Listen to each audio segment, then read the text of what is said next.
On NewsNOW from Fox, Christy Larson here at the desk for a few more minutes with you as we continue to keep you updated. As we were just listening in, we did have the Texas governor saying that they did have 6,000 megawatts that were added to Texas's grid power to about 1.2 million households. We've been looking also at here on our helicopter of all that snow that's blanketed the Dallas area, but that's what much of Texas looks like at this time, is just snow covered from rooftop down to the ground, and they are still expecting even more winter weather to come here through the evening. So let's take a look at that. We do have a weather map that we can pull up here for you. And taking a look at some of those storm systems that are moving their way again across that northeastern part of Texas. And earlier today, we were listening into some authorities with Houston, that was with the mayor and other emergency management leaders. They were saying while the temperatures are a little bit warmer, they still have people that don't have power. So they said, if you don't, you can still use warming centers, but please do not use places like hospitals as a place to go and try to warm up. That needs to be reserved for emergency situations. Same with calling 911. That needs to be saved for emergency situations.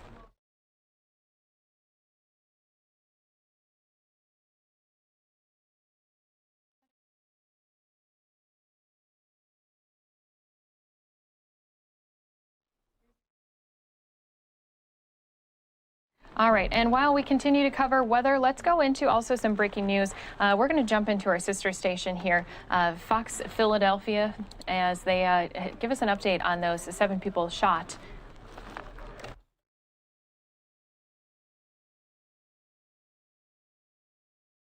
Hospitalized and stable, except for a 71-year-old man we're told is in critical condition.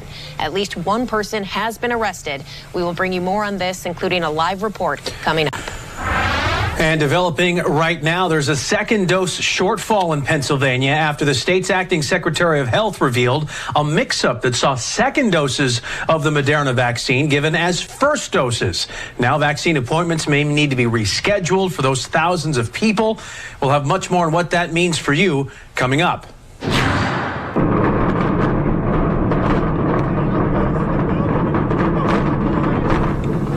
And what a sight. Did you catch it live this morning? The Trump Plaza imploded. The building was reduced to dust and ash in just a matter of seconds. We'll take you to AC in a few minutes. But first, we are on snow watch again. The flakes are expected to start falling tomorrow morning. And when all is said and done, some parts of our area could see more than half a foot of snow. I'm Shayna Humphreys. I'm Jason Martinez, and that number could rise or fall depending on mixing. And due to the forecast, the Archdiocese of Philadelphia will tell you right away, announcing this afternoon that high schools in the city will go virtual tomorrow. Getting ahead of that storm, Kathy, and really it's all about that snow to freezing rain ratio that you're watching. Yeah, we're watching that rain-snow line like we always do, and we're watching the area of low pressure that's going to bring all this moisture. You can see it right now all over the Gulf Coast states with some snow and some sleet through Louisiana, Mississippi, heading into Tennessee. This is all just going to drift northward and encounter the cold air that's over us. So take a look at this winter storm warning area highlighted in pink for most of the region tomorrow morning at 4 a.m. going through Friday morning. This is the timing. Between 5 a.m. and 7 a.m. the snow will be moving in. Between 7 and 9 it will be snowing everywhere. And then sleet and rain will be mixing in during the afternoon and the evening. How far north that gets is questionable at this point. And of course, the precipitation ends early on Friday as sleet and as rain in most areas. So here's a look at the snow totals. We're looking at about 6 to 10 inches of snow from the north and west of Philadelphia. And you can see 3 to 6 inches of snow through Salem County, Medford, toward Toms River, and Dover, 1 to 3 inches. That is through. All right, guys, we've been listening in, and Philadelphia is not the only one getting snow reports. We do have a lot of snow still falling down and being cleaned up in the city of Chicago. Let's jump into their newscast with their reporters covering that breaking news. Assistant Director of Oaklawn's Public Works. We're also going to be removing snow starting tomorrow and starting to pile it up in some of our vacant land or lots, just so that we can make sure we can have the drains open if we do get that warm up. Yeah, and so that will take some time. Obviously, we did that interview yesterday in terms of removing a lot of the snow off of the streets. That part of the job is clear. What you do have left is what you can see here behind me, the mounds of snow on some streets, some of that snow covering the drains. And that is what Oak Lawn Public Works are doing right now, making sure to lift that heavy snow. Eventually, we'll move it all here and relocate it here so that they won't have any flooding issues. Live from Oak Lawn, Tia Ewing, Fox 32 News. Good job there, Tia. In Lakeview, people are trying to get to their cars after a garage caved under the weight of this heavy snow. Nate Rogers is live on North Bosworth with details on what happened here. Nate. That's right, Anthony and Sally. Over the last 48 hours, we've seen at least 8 reports of roofs that have collapsed citywide. Now, right now, we're in the 3600 block of North Bosworth. And as you can see behind me, those 3 garage structures have all caved in. Now, the collapse happened sometime yesterday afternoon behind this multi-unit condo complex. Lakeview residents say they received nearly 18 inches of snow over the last 2 days. That on top of snow that had previously fallen. Neighbors tell me there are cars parked inside the garages here, 3 of which are now damaged, if not destroyed. Fortunately, no one was in the garage at the time of these incidents, and there are no injuries. A local demolition worker says as temperatures get warmer, we'll definitely see more structures cave in. The weight, they're not, that's a lot of weight up there. I mean, you can see, they got, 18 inches out here in one day. So, and then it got warm out yesterday, and that just gets heavy. It turns into ice. Now, we do want to know the majority of roof collapses that we've seen citywide have been to buildings that are vacant. We do know that a demolition crew will be here tomorrow to knock these garages down. We'll now send it to Brittany Garzillo, who's live in Beverly with more on the impact of snow to homes. Brittany? Well, Nate, just to put this issue into perspective, we talked to one roofing, siding, and gutters company that's based in Oak Lawn, and they have received a couple hundred calls due to weather-related issues over the past 36 hours, and that is 4 times as many as usual during this time of year. Now, ice damming and water leaks were among their top calls. Ice damming is when the snow melts, runs into the gutters, and starts a freeze-thaw cycle, not allowing the gutters to function. The water then backs up into the home and presents as a leak, which is what happened here at this home in Beverly. Patrick McGowan, sales manager of Style Exteriors by Corley, says at this point, the best way to keep your home safe and prevent a leak is to just call a professional and have them remove the snow. He says if you start seeing staining on your ceiling or bubbling of paint, you may have a leak and should call an expert. Never, and I repeat again, never get on your roof yourself to clear it off. The type of snow, the density of the snow, there could be tens of thousands of pounds up on your roof, so it becomes a safety issue. And if you're not maintaining your home hasn't been touched in years or decades, it may not even be up to code. So again, not to scare anybody, but collapses, we've seen them throughout the news. Obviously, you guys have been reporting that.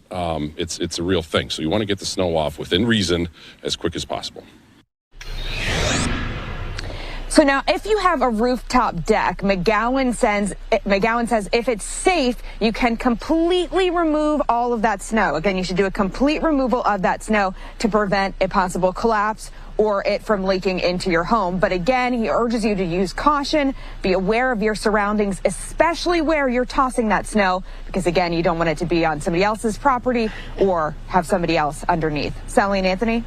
Good advice, Brittany. Thank you. And we take a live look outside right now over the skyline. It was nice to see the sun. You can see a little bit of blue there, and the sun was poking out a little bit earlier. But before the night ends, snow, unfortunately, will be falling once again. Let's bring in meteorologist Caitlin Cody to let us know what we are in for this time. Caitlin. I like how you mentioned the sunshine, because not all. All right, guys, and as they go into more details specifically for Chicago, let's go back. We do have that shot back of Governor Abbott as they continue to talk about their response to the power outages and winter weather they've been experiencing down in Texas. To support civilian operations. Texas Military Department will bring on additional aircraft, C-130s, and helicopters to be able to fly water cots, blankets, and whatever we need into places that are still hampered by the state's transportation network. Texas Parks and Wildlife, game wardens, and state police officers are out on the streets also supporting DPS. Over 430 game wardens and 90 park police officers, all in four-wheel drive vehicles. They're helping move people around as well. Game wardens have assisted numerous calls from services ranging from delivery of blankets to answering calls for local law enforcement and welfare checks. Yesterday, the Abilene game wardens were requested to deliver supplies to Reynolds County. For the blackouts, they delivered blankets, cots, and other warming supplies. In addition, game wardens in Gonzales County worked with Seguin Electric to hook up the generator at the children's home. I'm not sure how many game wardens are out there that are certified licensed electricians, but I'm certainly thankful for the work that they do with our local electric companies to get this done and deliver these life-saving materials and supplies. They're going and picking up extension cords and moving generators and fuel around everywhere that they can. Texas A&M Forest Service also supporting local agencies, including the Department of Transportation. Crews working in the Panhandle all over the state with motor graders, four-wheel drive vehicles. A lot of the things that we use to put fire out with in forest fires are also clearing roads right now. So pure integration between the state agencies. Personnel all over the state, Zapata County to Galveston County, up into the Panhandle, Nacogdoches. SAW crews are available to start clearing some of the access to critical infrastructure. As trees have fallen, we want to make sure those trees are out of the way. Panhandle branch of the A&M Forest Service is blading interstates and highways working together, removing patrol over 1,200 miles of Tier 2 and Tier 3 roads, so not the main interstate system, but trying to keep our county roads open as well.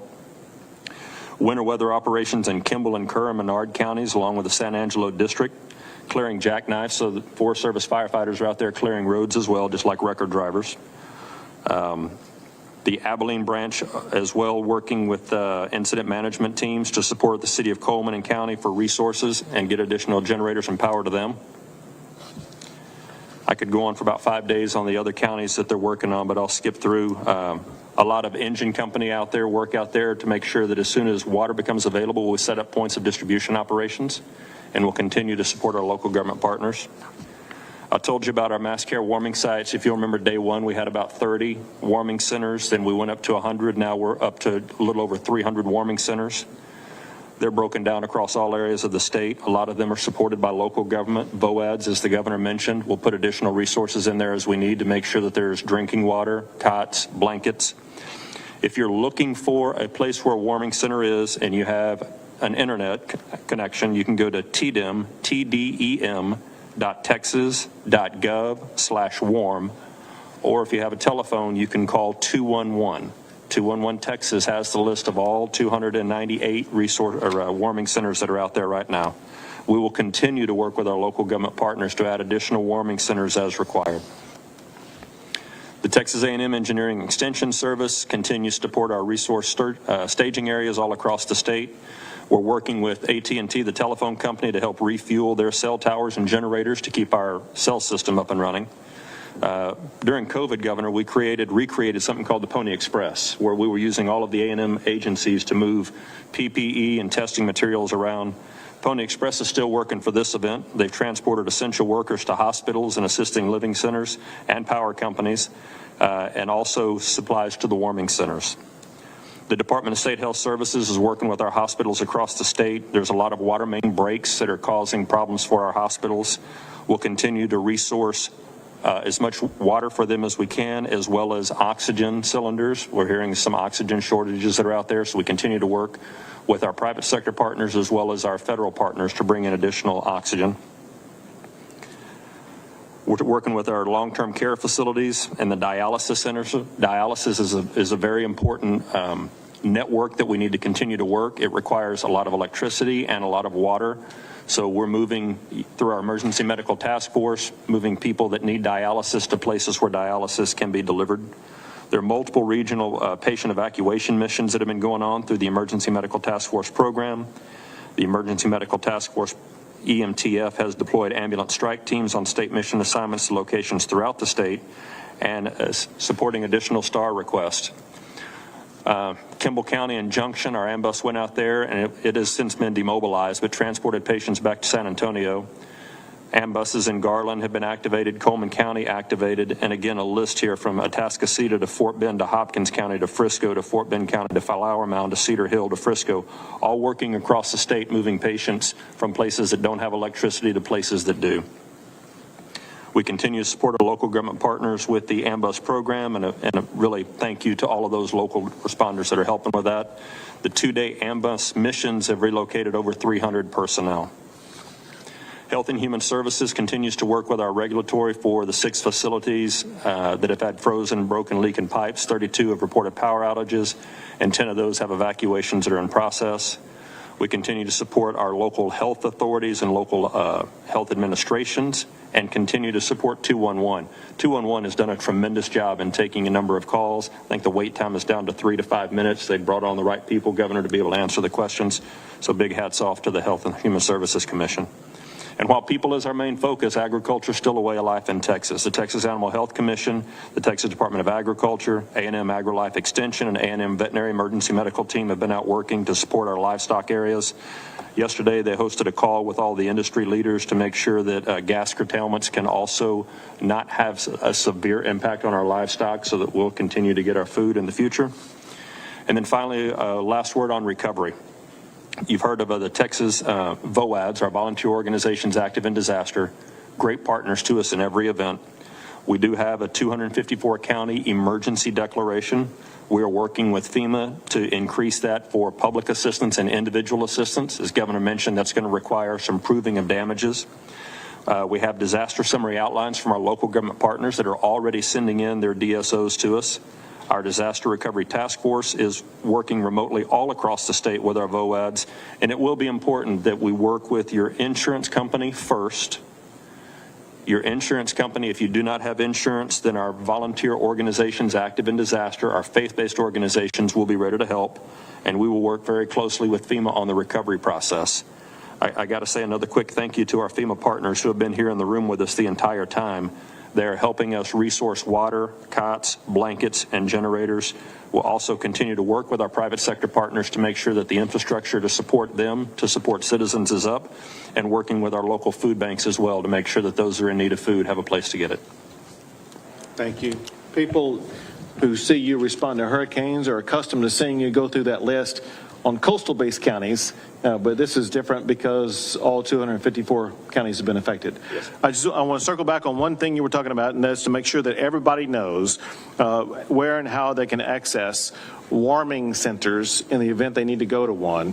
If I recall correctly, if you live in a city, you can call 311. Yes, sir. And if you live in a rural area, call 211. Yes, sir. If you do have access to the internet, you gave them an address location they can go to, and that is? It's tdem.texas.gov/warm, WARM. Also, I found it just by going to Google and typing in warming center in Texas, and it'll show locations near you where you can get access to a warming center. In addition to those issues, there are many issues that have been addressed by multiple agencies in the state of Texas, one of which is the Texas Railroad Commission, and we have with us Commissioner Christy Craddock. Thank you, Governor, and it has been an unusual time. So at the Railroad Commission, we obviously are working on gas issues. First and foremost, we've been meeting every day with the Texas Energy Reliability Council. It's made up of gas, electric, PUC, Railroad Commission, and other, did I miss some? Oil and gas operators, pipelines, trying to make sure that our grid is moving, and we get reports from the gas people every day.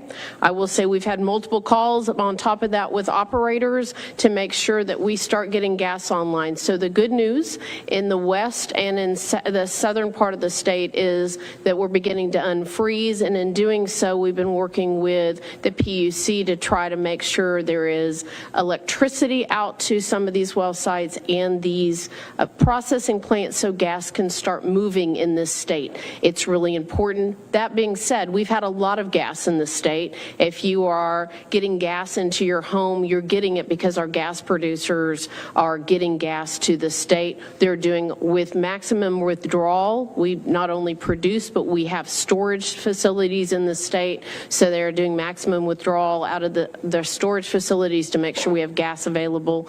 And so we are seeing some of that gas begin to really move in producing areas getting back online. That's a plus for us long term.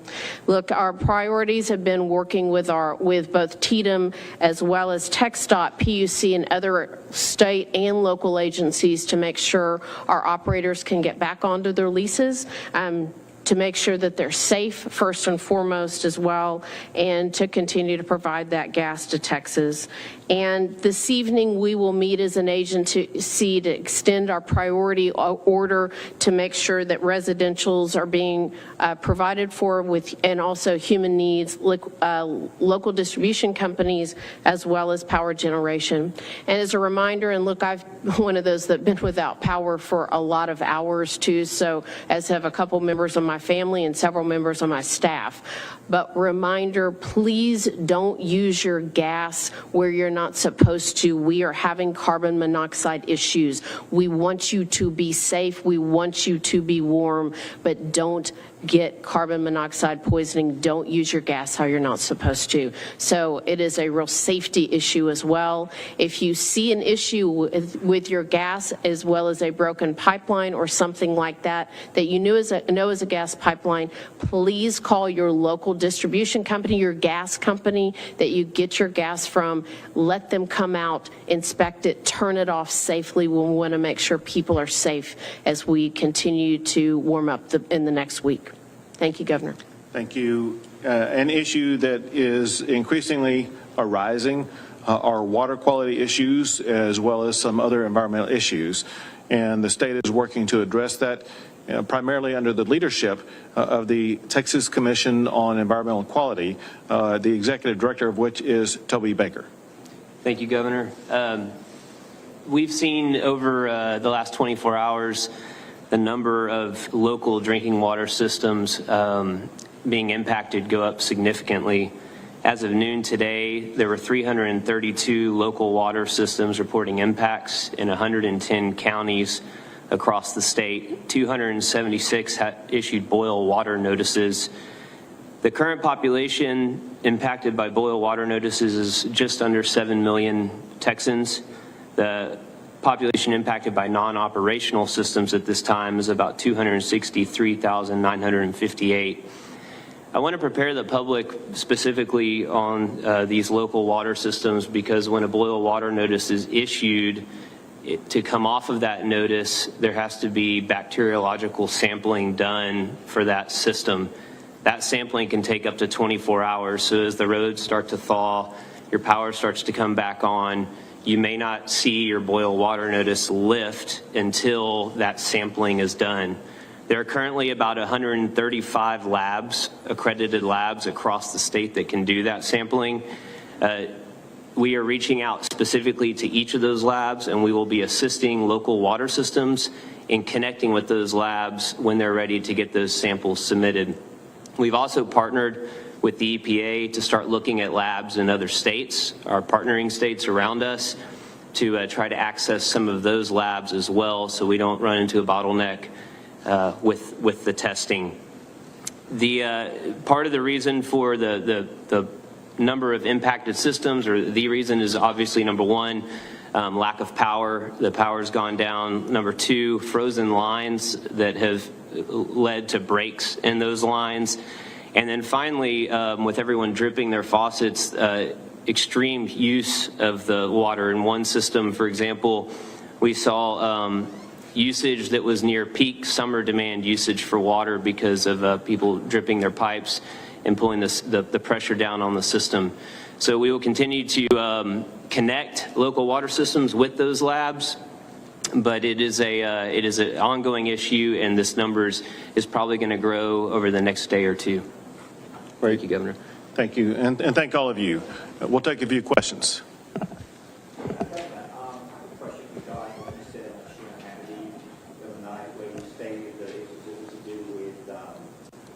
Basically renewable energy, and yet today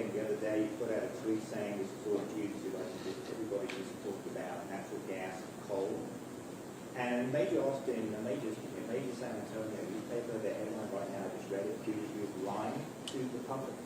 So if you can explain to us which it is, do you think it's renewable? Is it natural gas? Is it a combination? What is it? So over the past 24 to 48 hours, I have conducted about 24 or more interviews.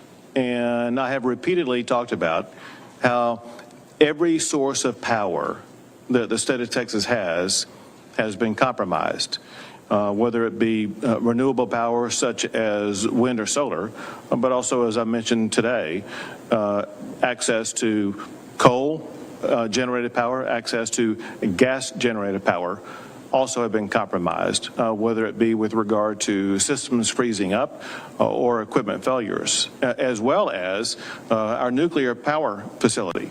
So the fact is, every source of power the state of Texas has access to has been compromised because of the ultra cold temperature or because of equipment failures. But on Hannity, you made a disparaging remark about the Green New Deal, implying that we're part of that, and this is the reason we're all here today, is because we didn't invest enough in other energy, but in fact, we invested too much in Green New Deal. Are you saying you don't want to invest any more in green energy? What I made clear was the fact that if we relied solely upon green energy, that would be a challenge.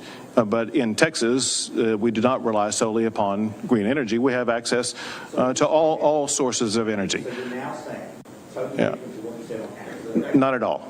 Not at all. That's what you said last night. Yeah, it's not what I said. Question from another outlet? Yeah, but could you just talk about ERCOT and your plans for addressing those issues that you had mentioned?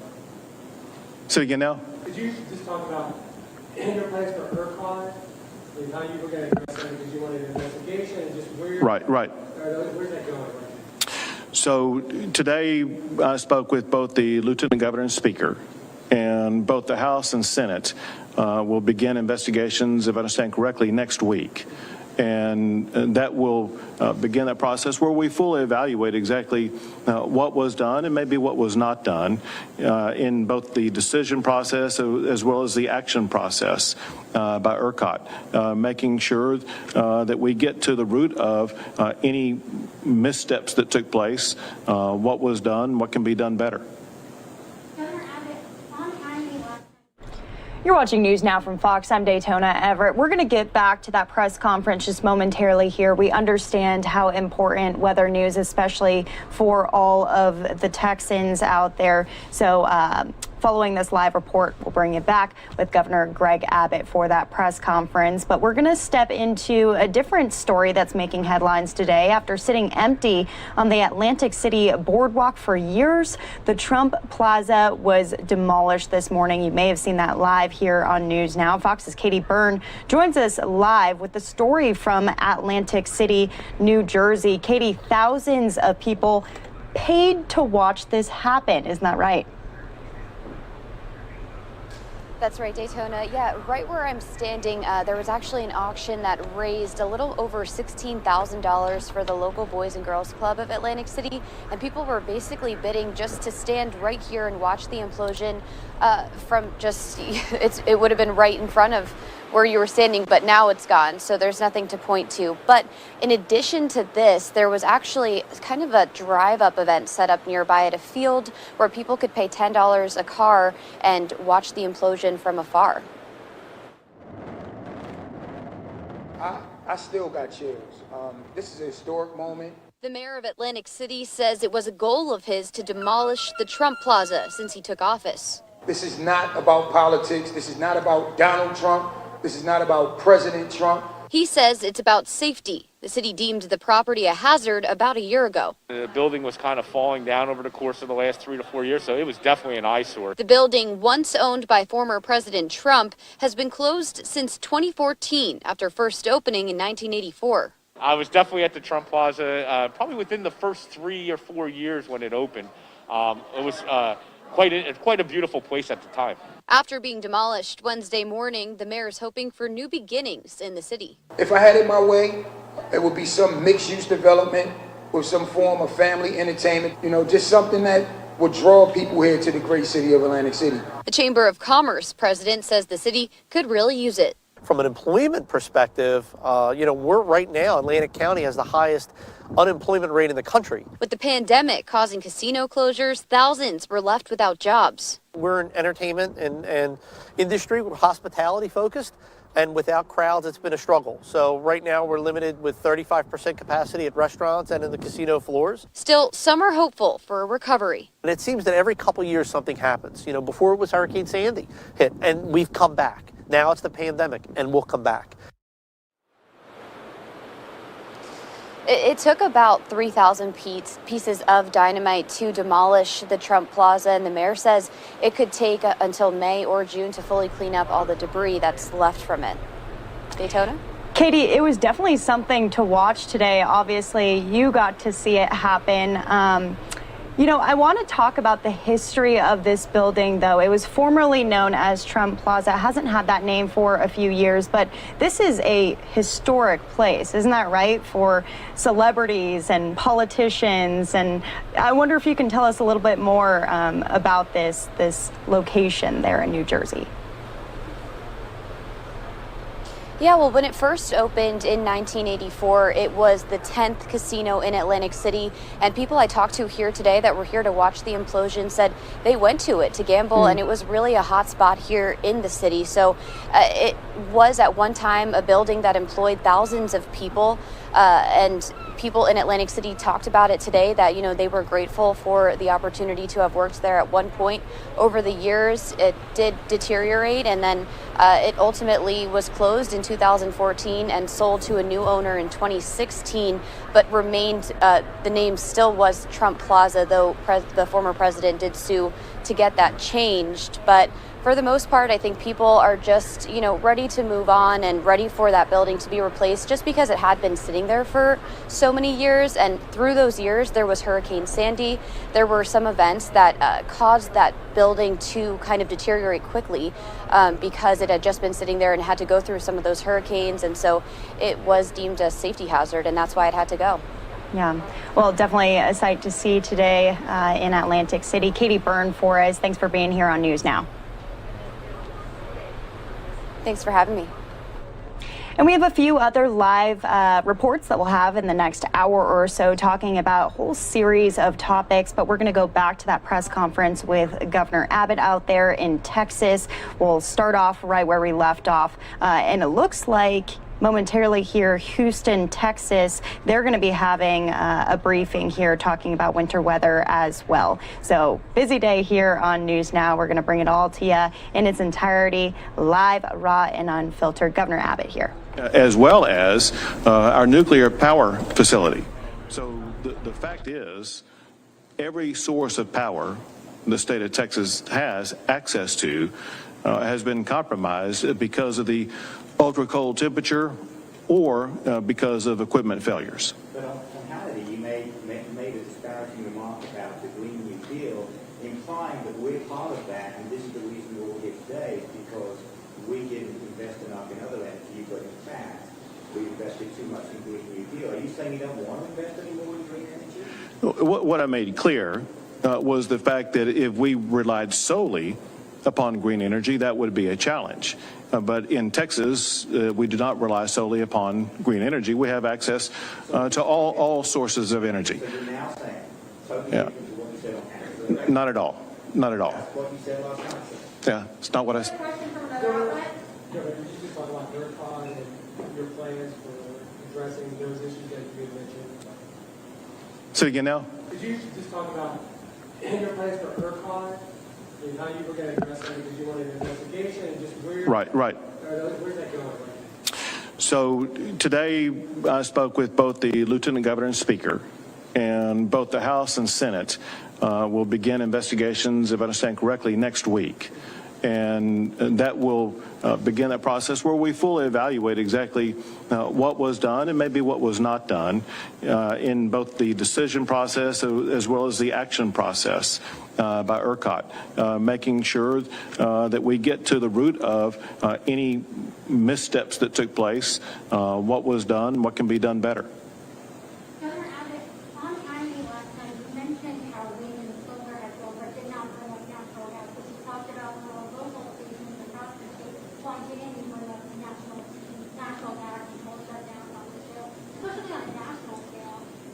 Sure. As you point out, as I stated on local TV stations as well as local radio shows, I talked about the challenges to all of the power generation sources that we have in the state of Texas, including wind and solar, but also including coal, including natural gas, and including nuclear also. I was asked a question on one TV show about renewable, and I responded to that question. Governor, so rural counties, and you mentioned a lot of things that are on the way with water, blankets, and cots. Can you give a timetable, or is it just a matter of whether gives you the opportunity? I'm sorry, an opportunity to what? To deliver these goods out to the rural counties. So we're delivering them to the rural counties. We've already delivered them to rural counties, but Chief Kidd will have the details about that. So, Governor, you're exactly right. A lot of these deliveries have already been made. As more request, more will come out. There are some places that the roads are just so bad we can't get to them. That's why we're bringing up the Air Operations Center to be able to fly resources in. But this isn't we're going to wait until it's a blue sky day to get our stuff out there. We're already moving as much as we can that we can get our hands on. Governor, can you talk about messaging here? There have been, obviously it's a fluid situation, but you're the guy at the top. Can you help tell people what is actually going on? Do you know what's going on with what's going on with the power right now? Sure. People have no power, people have no water. Sure. So here's what's going on with the power. There are multiple sources of power that go into the power grid in the state of Texas. And I'll just tick them off one by one. One source of power is the South Texas nuclear project.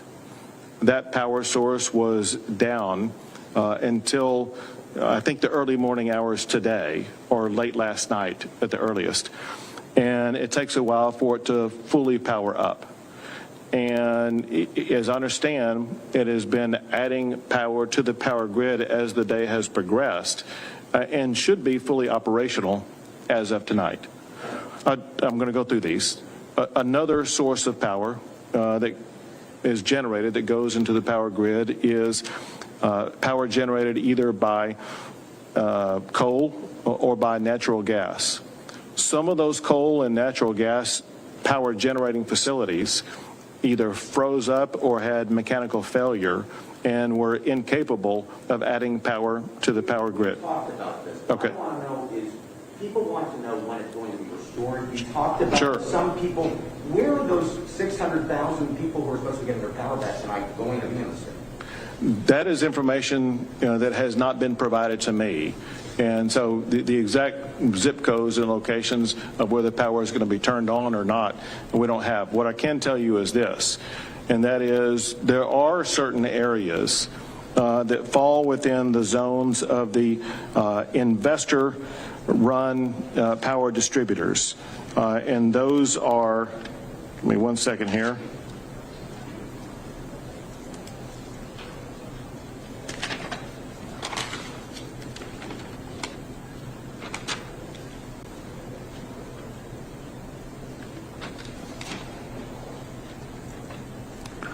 Lost my notes. ERCOT's giving you no direction on this. I mean, is that the feeling here? ERCOT has not provided information about which location and which geographic location the additional power is coming onto or is not coming onto.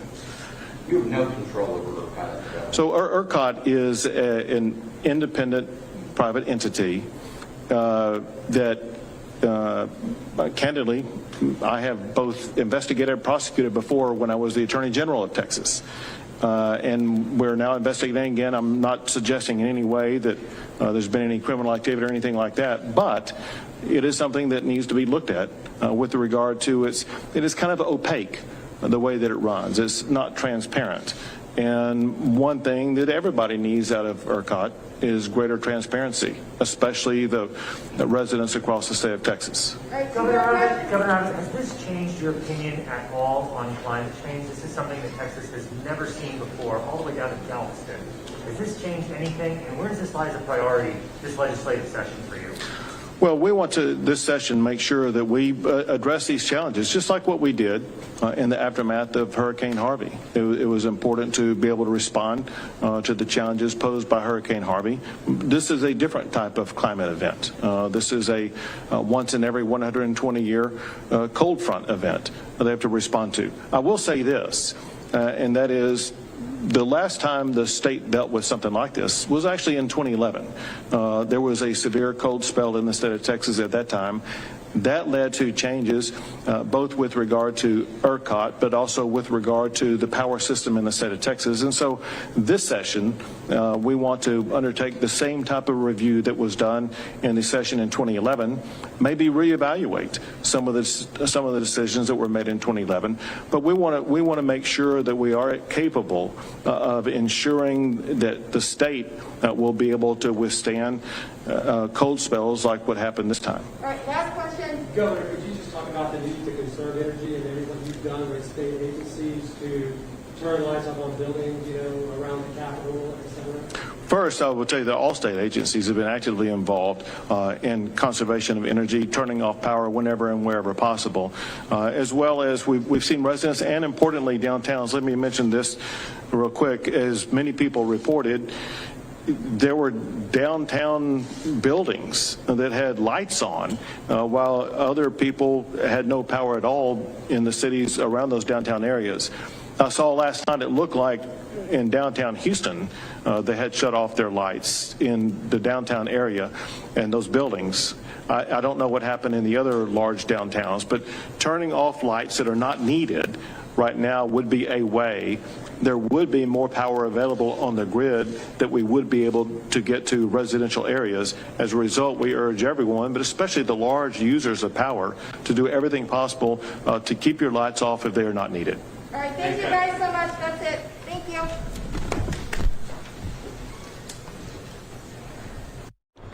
Governor Greg Abbott coming out of Texas, giving us the very latest on the winter weather out there and the investigation that is underway with the energy provider ERCOT. We're going to talk about that a little bit later.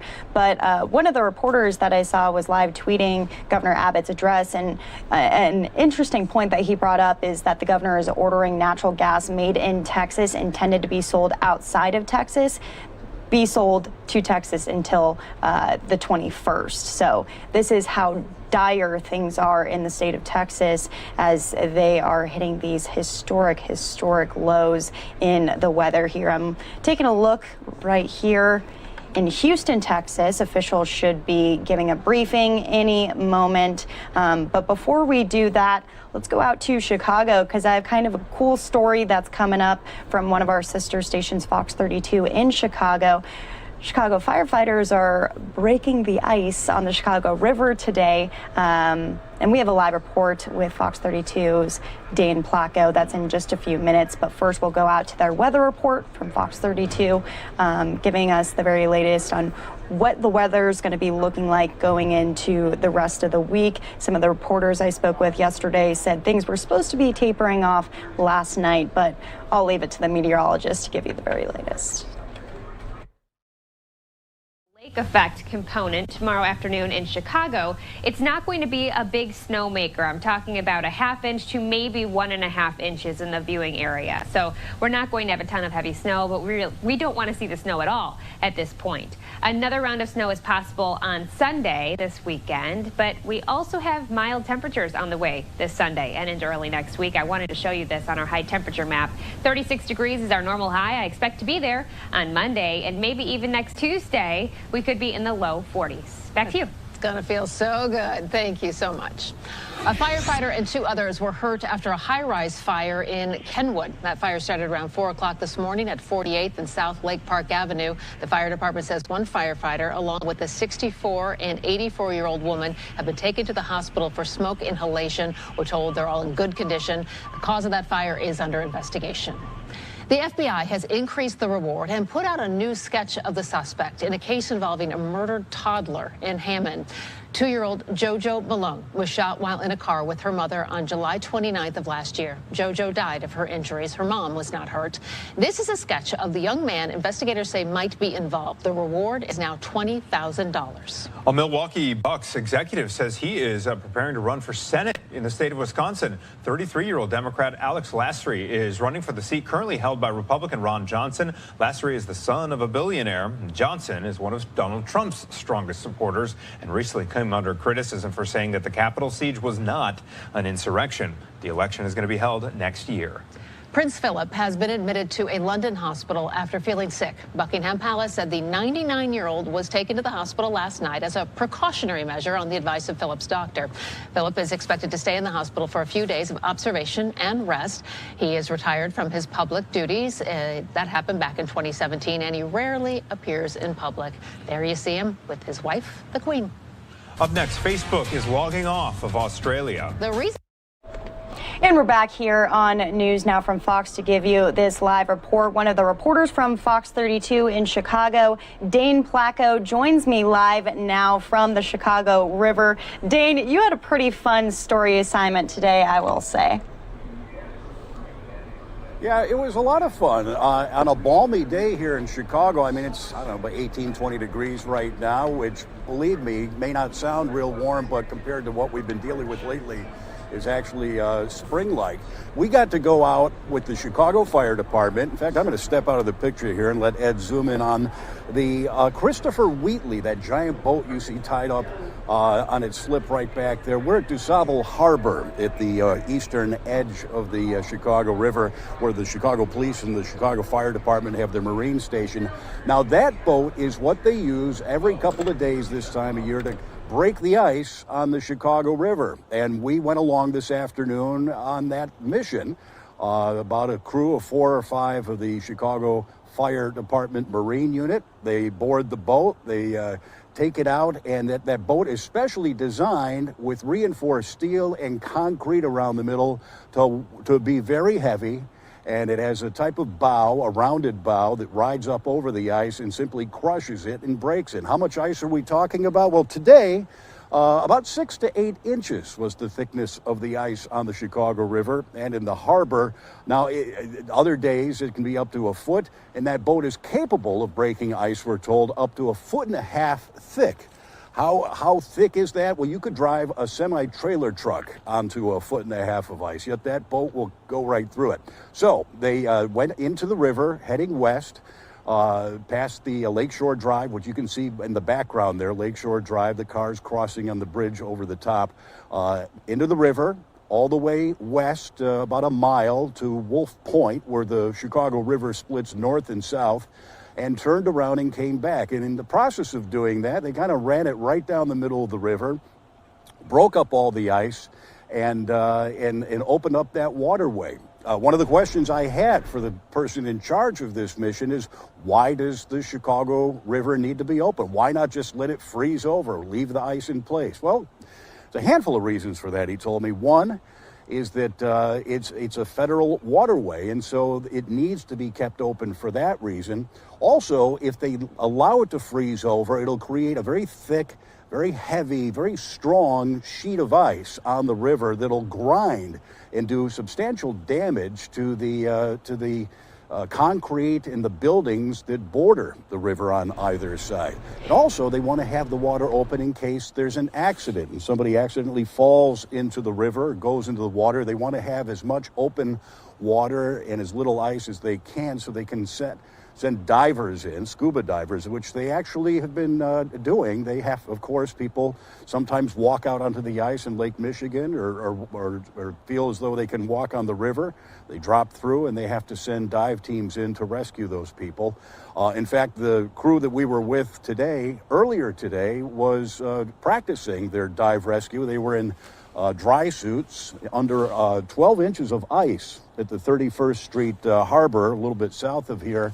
That sounds like a terrifying ordeal, but it's something they do on a daily basis. They go under the ice and they do dive rescue practice. So that was our day on the Chicago River. That is the Christopher Wheatley back there. It is named after a Chicago firefighter who died battling a fire in Chicago in 2010, which is the same year that boat was purchased by the Chicago Fire Department. Hey, so Dan, I did some research and I actually found video from Chicago Fire, and I've been showing it kind of over you speaking there. Amazing visuals. And how thick did you say that ice is? Because I know some people were asking you about that. Yeah, it's about 6 to 8 inches thick right now. It can get up to, it can get a lot thicker than that. They do it every couple of days. We've been in the single digits recently. We've been below zero for quite a few nights over the past couple of weeks. And when the temperatures drop to that cold temperature, the ice will freeze up fairly quickly. In fact, they last plowed the river with that boat just a couple of days ago, and in just the last 48 hours, 6 to 8 inches of ice formed back up on top. The other fun thing about it is when they break up the ice, it is loud. I mean, it's a grinding, crunching noise. It's almost deafening. And then as you go to the back of the boat, you see in the wake of the boat, the trailing behind, thousands and thousands of tiny little jigsaw puzzle pieces of ice floating in the water that may seem to be fairly innocent, but even those themselves, if anybody were in the water and get hit by one of those weigh a lot and are jagged and can cause a lot of trouble. And Dane, how often do they do this? How often do they deploy the icebreaker, I guess you could call it? Yeah, a lot of it just depends on weather conditions. Like right now, since about the last 3 weeks, almost a month, we've been in a cold spell, a real Arctic snap here in Chicago. As I mentioned, overnight temperatures sometimes below zero, certainly in the single digits. And in that situation, they're out here on the river breaking up the ice every couple of days. Now, last year, when we had a very balmy winter in Chicago, they only needed to run the icebreaker down the river over a 2-week period. A couple years before that, we had just a huge Arctic freeze. Temperatures were very cold for a very long time and deep into the spring, and they were using that boat pretty much all winter and even into April, we're told. All right, Fox 32's Dane Placco out there in Chicago on the Chicago River. Enjoy your, I guess, summer weather, like you said. Those are your words, not mine. Yeah, it's not bad, I got to tell you. It's comfortable. Ed and I, my photographer, he's smiling back there. He's practically getting a tan right now. Well, have a lovely day out there. Stay warm, and we'll talk to you soon, right. Dane. Well, the very latest in Chicago there, we're going to step away from that because we do have an update coming out of Houston, Texas, with officials out there as they continue to get some of this winter weather as well. I'm going to send some of you off to a 2-minute commercial break. When you come back, the latest out of Texas. We'll hear from Mr. Menifee, Mr. Ryan, and from Jeff, and we'll take questions. This is no longer just an emergency. It's clear that it is a disaster. Since we last stood here 24 hours ago, we've not seen sustainable improvements just yet in the power situation. We still have about 1 million homes and businesses housing millions of people without power. What's also making matters worse is we've seen a cascade of effects that have turned what is already a dire situation into something much worse. Due to a loss of water pressure, a lot of folks are out of water, including our hospitals. The power outages affected the generators that keep the pressure going, and the pipes that have burst have also been a problem for that, leading to the loss of water pressure. Desperate people seeking any relief they can get have still been turning to bringing heating devices inside, which has caused carbon monoxide poisoning. Residents are frustrated, they're angry, they are cold. What they're enduring and continue to endure is heartbreaking, and it's frustrating. I've too many stories of families huddled together, mothers, fathers, grandparents trying to stay warm. I understand what people are going through.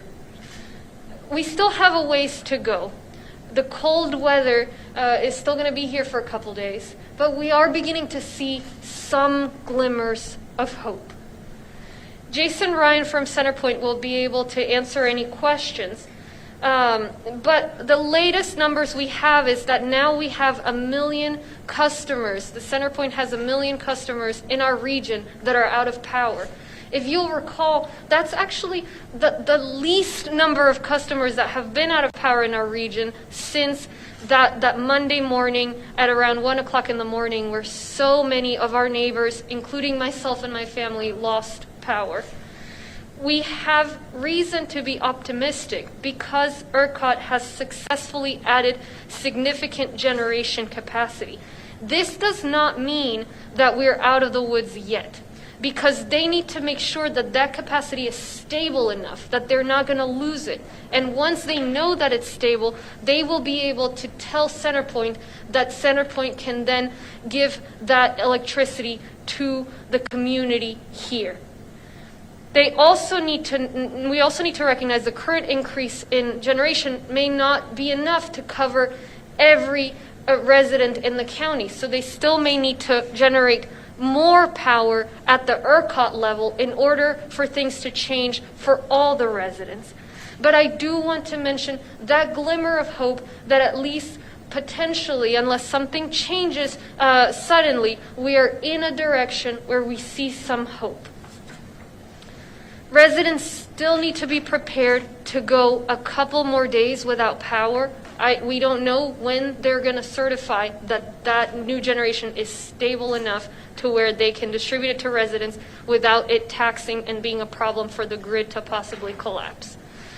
I'm hopeful this means we're finally making progress, but we'll keep watching. Over the past several days, I'll just go over briefly some of what we've been working on. We've been coordinating with an array of officials. We've made a series of requests, including water, food, and generators, National Guardsmen as well, to our state partners to help ensure that as the weather moves on, we have the resources to address these cascading effects I was talking about. I know a lot of people are struggling from lack of food and water right now. We are waiting on confirmation to see which of those resources we will actually be able to receive. The state, understandably, is having a lot of requests from all kinds of communities. And we also are waiting for an estimated time it would take for resources to arrive here. But we expect it to be perhaps a few days, given how impassable some of the roads are. Of course, we're working with partners here locally, all kinds of creative options to bring supplies, bring water, particularly to the areas that most need them, like hospitals, like our fire departments. I want to announce a new initiative that our county attorney is leading and will cover as well. We've seen some anecdotal evidence of outrageous prices, unnecessary items like food and water, basically price gouging.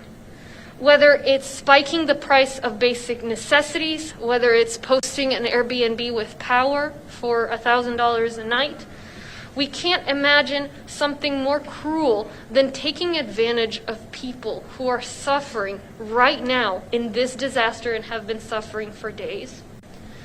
To those out there that are thinking that they can make a quick buck out of our community's pain, know that we will not tolerate any price gouging on our watch. Here are the ways to make a report on price gouging. If you see unscrupulous individuals trying to take advantage of our community, visit readyharris.org. You can file a report, or you can text the information to 346-354-7459. 346-354-7459. Make sure you compile pictures of products and prices if you can. In terms of county buildings and services will be closed to the public on Friday, and until then, at least. County employees, though, should contact their supervisor on their work status. Let's talk a little bit about what folks should keep in mind right now.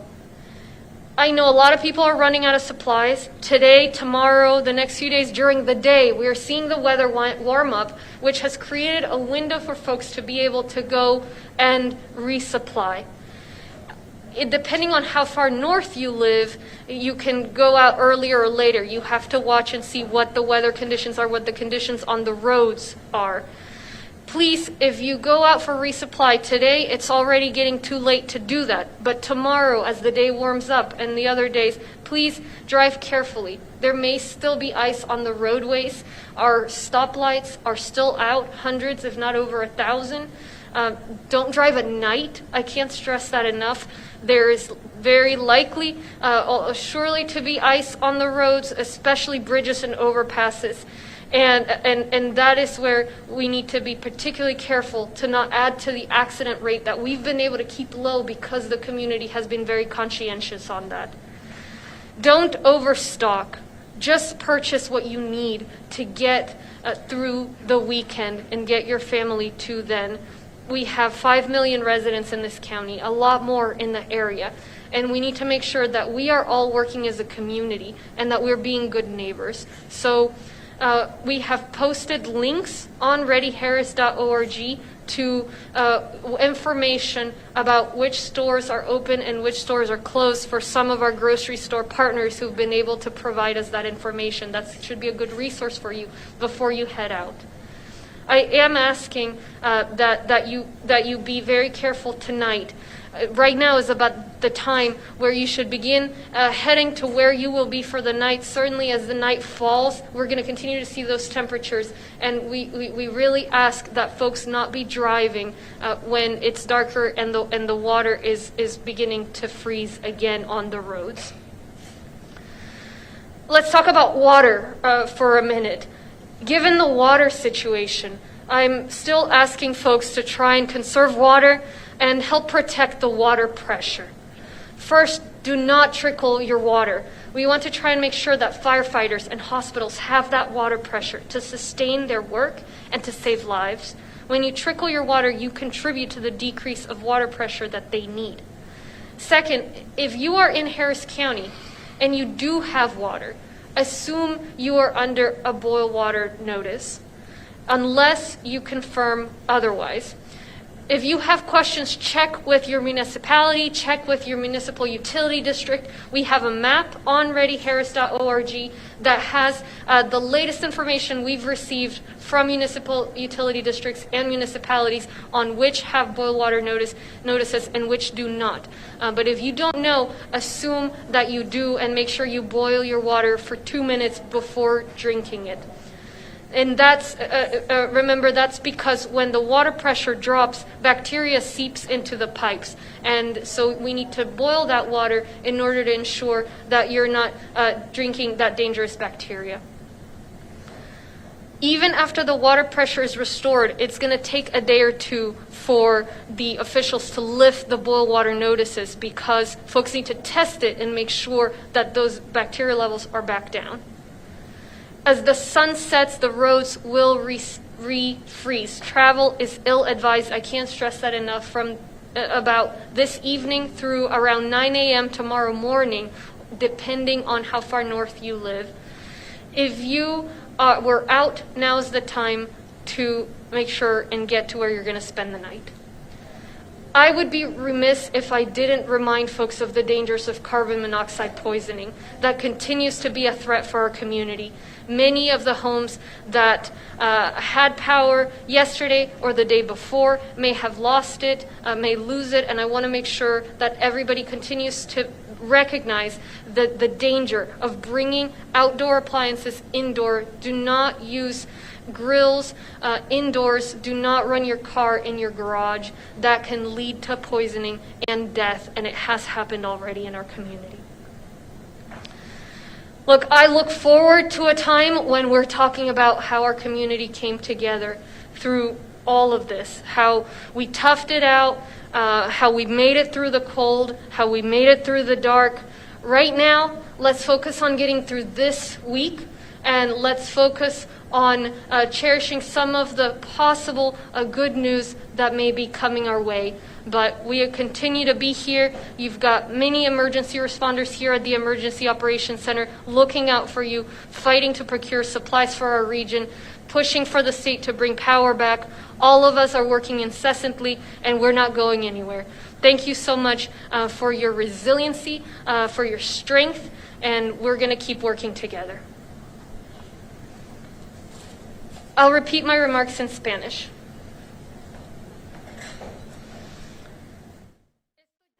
As this goes into Spanish here, I'm going to send some of you off to a 2-minute commercial break. When you come back, we have full coverage from our Fox 26 Houston team here on News Now from Fox. To a fourth night without power. Hi, everyone. I'm Jonathan Martin. And I am Rashi Vatz, and we are talking about County Judge Lina Hidalgo, who you just heard from, calling this situation a disaster. Jonathan, we know that hospitals are now out of water, no heat and light still for so many Houstonians, and we are bracing for another overnight freeze. So let's go first right to Chief Meteorologist Dr. Jim Siebert with the latest. All right, well, we've got some improvements in the weather. Today, you might have been able to drive around just a little bit. The winter storm warning, meaning wintry precipitation, is over, but we do have a winter weather advisory now, but it's not for all of our areas. So it does not include Houston or Liberty County or down along our coastal areas. But what it does mean is until 12 p.m. Thursday, we could still see some minor amounts of wintry precipitation. Nothing quite as big as what we've been having, but anything that's even small could be a problem, would be a problem. I think most of this is going to be after 3 o'clock in the morning on Thursday, to be honest with you. Now, we also have a new hard freeze watch. It's not for tonight, it's for tomorrow night. It goes from Friday midnight until 9 a.m. on Friday. And these areas is where we can see temperatures back into the middle 20s. It's kind of like Mother Nature giving it sticking it to us one more time before this whole thing passes out, away from us. Then we don't have all of our area included, even a little bit of Southern Liberty County not included, a little bit of Harris County not included, but these are the areas, and middle 20s is a lot different than the temperatures we'll have tonight, which is down into the low 30s. Right now it's 38 degrees. That rain drizzle is more of a mist more than anything that's going on. So we're just looking for the temperatures to stay above freezing as long as they can, which is going to be for a little while anyway. But tonight, again, all of the roads across Southeast Texas, if you're watching me right now, the roads where you live are going to freeze again tonight. So we have to be very, very careful, and we're not quite done yet. We'll have more about the timing on the warm-up for all of this coming up in just a few minutes. And one of the big stories today, CenterPoint Energy and the power. So we are taking a live look now at the tracker on your screen. So it shows that 1.1 million customers are without power. While I know that is a lot, we have been closely monitoring any fluctuations since early this morning, and we can tell you that this morning actually it was 1.37 million. So people are getting their power back on. CenterPoint did hold a media briefing a couple of hours ago on their ongoing efforts. And we also continue to receive direction from ERCOT that there's more coming. We have the opportunity to bring more generation into the state and also more closely into the greater Houston communities that we serve. CenterPoint also tweeting this out recently. Our crews are getting to work with restoration efforts as electric capacity becomes available. We know you're frustrated and cold, but please refrain from approaching our field techs and let them do their work to safely restore power as quickly as possible. Since 12:01 a.m. this morning, 6,000 megawatts have been added to the Texas grid. That equals about power for about 1.2 million households.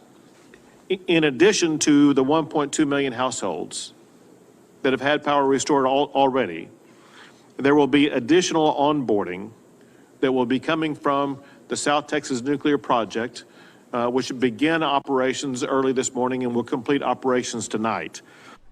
And that was Governor Greg Abbott giving us an update there. Leaders of ERCOT, who oversee the state's power supply, spent hours facing questions that we all want to know answers to. So, yes, 600,000 customers are back with power, according to ERCOT. So that is good news. But the CEO and president, Bill Bagnus, and Senior Director of System Operations, Dan Woodfin, said they stand behind their decision to have power outages instead of rolling blackouts since early Monday morning because they say, according to them, outages would have lasted months.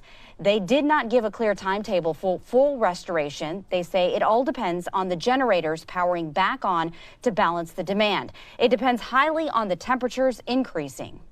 The best case at this point is that today or tomorrow we're able to at least get back down to the point where all the consumers are experiencing outages that are no longer than, say, 30 minutes to an hour at a time. So we're actually rotating through people, and so they're able to be turned back on for a while. I don't think it's likely that we're going to have enough available based on our forecast and the information that we're getting in from the generators that we're going to have everybody back on today or before at least the morning peak tomorrow.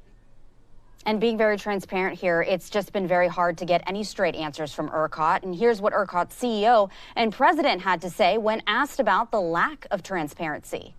Maybe we failed there, but we have endeavored to do that.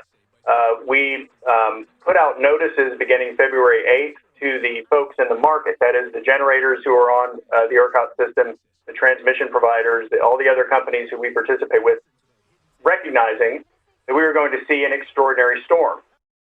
ERCOT says power generators began going offline Sunday, mainly natural gas and coal, along with nuclear and wind turbines.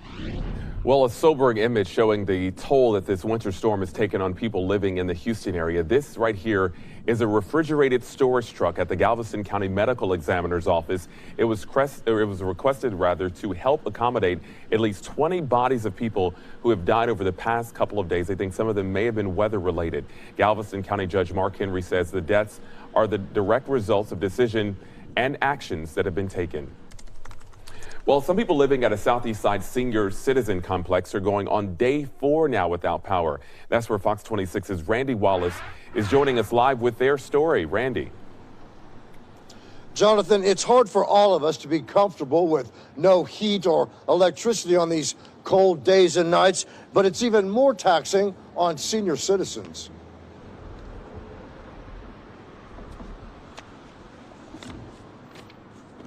We talked to a couple of residents at a senior living facility.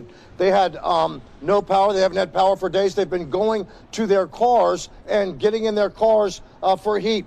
This Edna Jones told us she's gone with power for 4 days now. It's been crazy. Been staying warmed up, staying in my apartment, minding my business. Everybody's been sitting out in the cars trying to stay warm, heating up, charging up their phones. But it's been crazy. We've been without water for 2 days. I called Centerpoint. I'm one of the ones that paid my bill. And I called Centerpoint and told them I needed some heat. They said they would work at it, but they said that 2 days ago. Now, some of the seniors we talked. And we're going to cut into that coverage momentarily here to switch gears into politics. President Biden's first official trip out of Washington, D.C. was to Milwaukee. We had some live reports previewing that for us yesterday, but to break down today and what kind of effect that has left on Milwaukee and the people who actually attended the event, we have Gabrielle Mays. She is in Milwaukee right now. Gabrielle, I wonder if you can tell us people who maybe attended the town hall yesterday, what they had to say, because we couldn't bring it live here on NewsNOW, unfortunately. Sure, I understand that. So I'll be here to tell you all of that. So I did talk to a Milwaukee-based nurse. Her name is Desi Levy. She's the one who attended, and she was able to ask President Biden a question last night.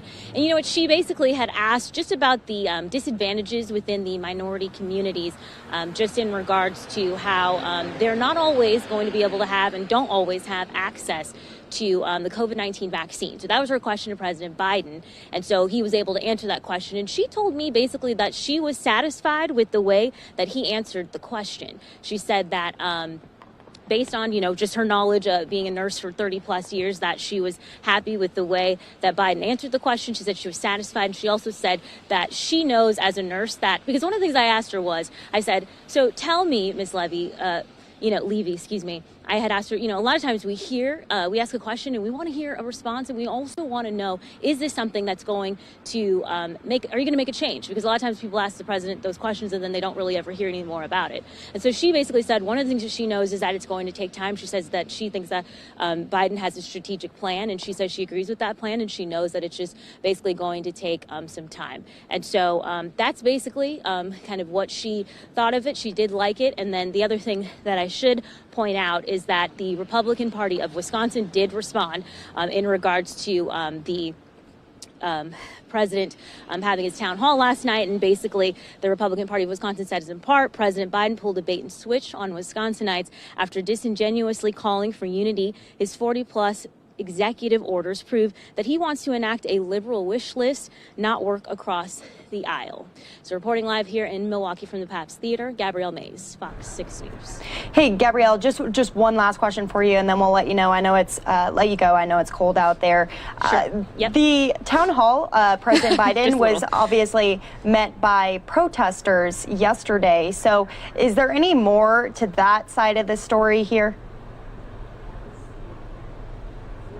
You know what? The protesters, they were hoping that they would get a chance that Biden would see them, hear them. And the thing is, when we had reporters out here last night, we did talk to them. But from what we can tell, Biden did not acknowledge or say anything about that, especially not during the town hall. He did not mention any of that protesting. But it is important to note, like you said, that there were protests just in regards to, him being here as far as what they were looking for. Sure. Okay. Thank you so much for being with us here on News Now from Fox. We'll talk to you soon, Gabby. And moving right along here, it's not just Milwaukee that President Biden is visiting. Now he's moving all out and about. He's going to be heading to Michigan tomorrow to the Kalamazoo Pfizer vaccine manufacturing facility. In just a couple minutes here, we'll be speaking with Fox 2 Detroit's Roop Raj. We talked to him a lot about politics, but this time we're talking about the big visit from President Biden. Until we do that, though, I want to head out to our sister station, Fox 4 in Dallas, as they give an update on the winter weather out there. We've heard from Governor Abbott. We've now heard from Houston officials. We'll play out that full press conference for you in a little bit here, but a lot of news coming in just within the past hour or so. Says they are controlling what they can and have pre-positioned crews and added more personnel from out of state to meet any potential repair demands that may come up. A final question on your behalf. Will you have to pay those Encore delivery fees, since in this case Encore did not in fact deliver? We are told the fee you're charged is based on the power they provide. So if the lights have in fact been out, those fees will be lower. Live in downtown Dallas tonight, Steve Noviello, Fox 4 News. Well, I guess that's a good news of it. I'll be saving 4 days worth of fees. Thank you, Steve. Governor Greg Abbott says power generation is slowly coming back online, but several plants are still shut down. Since midnight, the governor says 6,000 megawatts have been added back to the Texas power grid. That's enough to power about 1.2 million homes. He says 400,000 more homes should see power restored soon from coal-fired plants. Governor Abbott ordered Texas natural gas producers to stop sending supply out of the state and instead redirect it to gas-powered plants. He also explained why some power generators aren't running at full capacity. About 19,800 megawatts of gas-powered generation is still offline because of either mechanical issues or the lack of the supply of gas for those gas generators to produce power. 17,200 megawatts of renewable generated power remain out either because of freezing of the wind or because of lack of sun for the solar. The governor's emergency team also addressed road conditions. More than 4,500 TxDOT employees are out on the roads monitoring the situation right now. All right, so one situation making the winter storm worse. Some drivers are having a hard time finding gas. This driver ran out of gas on Forest Avenue in Dallas this morning, so police had to come in to help. Fox 4 Chief Meteorologist Dan Henry, and now with more on our continuing weather situation. Dan. We are dealing with all kinds of problems here in North Texas. There is going to be some gradual progress, though, over the next couple of days. Let's take a look outside right now, courtesy of our Fox 4 views. The wintry precipitation has ended across just about all of the area. 25 in Canton, 28 Richardson and Midlothian, 27 in Lantana, and a fresh new addition to the snow cover that was already on the ground. Our winter storm warning will continue for far eastern and southeastern portions of North Texas through 8 o'clock this evening. And the reason why is we still have a little lingering light snow in those areas. I want to show you the big view here. Our storm now is Little Rock and Memphis's storm. Little Rock is going to pick up another 4 to 6 inches of snow. But there's a look at what is left of the very light snow streaking northeastward from roughly Athens up towards the Mineola area, and in the next hour or so it should end in those areas. Temperatures, as expected, stayed below freezing this afternoon. We are currently at 27 at DFW, 28 in Dallas. Factor in the wind, and we've got wind chills generally in the mid to upper teens. There's a preview of overnight low temperatures tonight. Mid-teens to our northwest, upper teens close to 20 here in the Metroplex. I've got even better news to share with you as we roll towards the weekend. I'll have a 7-day forecast in just a couple minutes. All right, Dan. All right, get a step away from that. We'll go back to winter weather coverage, as actually that Houston press conference is still going on right now. But I teased you that Roop Raj is going to be on, and here he is with us. Roop, the president was in Milwaukee last night. He is now going to be traveling to your part of town, and he's going to be talking about vaccine distribution and what Detroit can be doing. Isn't that right? You know, he's going to be visiting one of the Pfizer facilities, and I'm sure absolutely he will be talking about all of what you just mentioned, because it has to do with the whole reason he's going to Pfizer in Michigan. The Pfizer plant is about 3 hours west of where I'm coming to you from here in the Detroit area. That's West Michigan. So it's a 3-hour trek to head out there. But when he gets there, he will be on the ground talking to Pfizer employees. In a sense, perhaps you could say kind of a thank you tour, but more than that, I know for a fact that it's going to be really a learning tour as well, where the president wants to understand how the vaccine was manufactured in the town of Portage, Michigan. I also understand from the White House Deputy Press Secretary, who I had the chance to talk to in the last couple of hours, Karine Jean-Pierre, she tells me that he'll also be touting the American Rescue Plan. Let's not forget that this is kind of a movie that's playing in the background. Whenever we talk about vaccines, yes, that is the good news that will come for those who want the vaccine and for those who want to see things progress. But the current challenge is going to be getting money into the hands of Americans who need it most, who are suffering, who can't pay their rent, whose restaurants are going under, all kinds of stuff. And so he's going to be talking and touting the American Rescue Plan as well when he comes to Pfizer in Portage, Michigan tomorrow. And Roop, last time we spoke, Mayor Mike Duggan was there at the White House press briefing, standing right next to the president, or I'm sorry, next to Press Secretary Jen Psaki, and they were talking about working together on being bipartisan, moving forward on all of this COVID legislation. Do you think the mayor is going to be greeting President Biden when he gets off the plane tomorrow? You know, it's a great question. They're actually good friends. They've been friends for many, many years, even before the president was president, when he was vice president under President Obama. Mayor Duggan and him, they had been friends for that many years. And so I don't know if he's going to be there for sure, but we do know, obviously, that there's going to be a lot of state officials who will be greeting him. You know, Governor Whitmer is close to him as well. It'll be interesting to see if perhaps she'll be on the tarmac greeting him when he gets out of Air Force One. I can tell you, by the way, a really important piece of this pie to tell you about. Karine Jean-Pierre, when I talked to her today, she said, hey, I wanted to mention something. You know, the president has mentioned in a town hall meeting the night before, last night, that when he got to the White House, there weren't any vaccines. And that came to a big surprise, obviously, to a lot of people who didn't like the fact that he said that. I ended up asking her about that, and she said, look, what he meant to say and what he really is talking about was the fact that there wasn't a plan in place. She said that when they got to the White House, they did have vaccinations that were heading out to targeted areas. But in terms of getting these vaccinations into rural areas, into suburban areas, and into these health centers that they need to get to, she said there wasn't a plan in place that they had to go by. So they had to come up with their own playbook to figure out how to distribute that vaccine. So to clarify, anyone who heard that soundbite from President Biden at a town hall, Karine Jean-Pierre, the White House Deputy Press Secretary, says that's what he meant by that. And Roop, I want to talk about how vaccine distribution is in Detroit right now. I mean, you have a Pfizer manufacturing plant right there at home, and the president's going to be there tomorrow. Do you think it's going to be good news that he's hearing from Detroit representatives?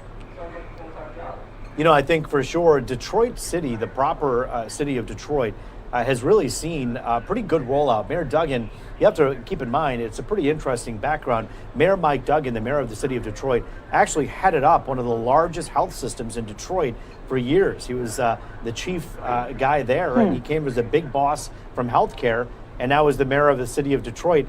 Yes, in the middle of a global pandemic, so he knows a thing or two about how the medical system works. And so he's really been, he's taken a real leadership role in making sure that Detroiters who need the vaccines will get them. And he's really ramped that up. So Detroit itself, not a big issue. It's the rest of the area where many people are still waiting for their second shots.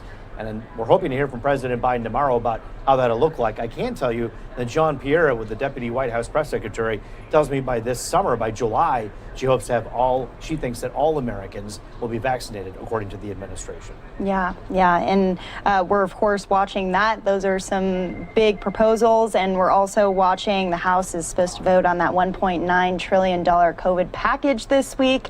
You know, we always bring you on for political news. So what are your thoughts going into this week? It's a tall order. It really is, Daytona. It's a very tall order, $1.9 trillion. And this is going to be a real test on a couple of levels for this president, who obviously has campaigned and now has come into this office saying that he wants to work with the other side. He wants to put his arm out and shake hands with Republicans and talk to them.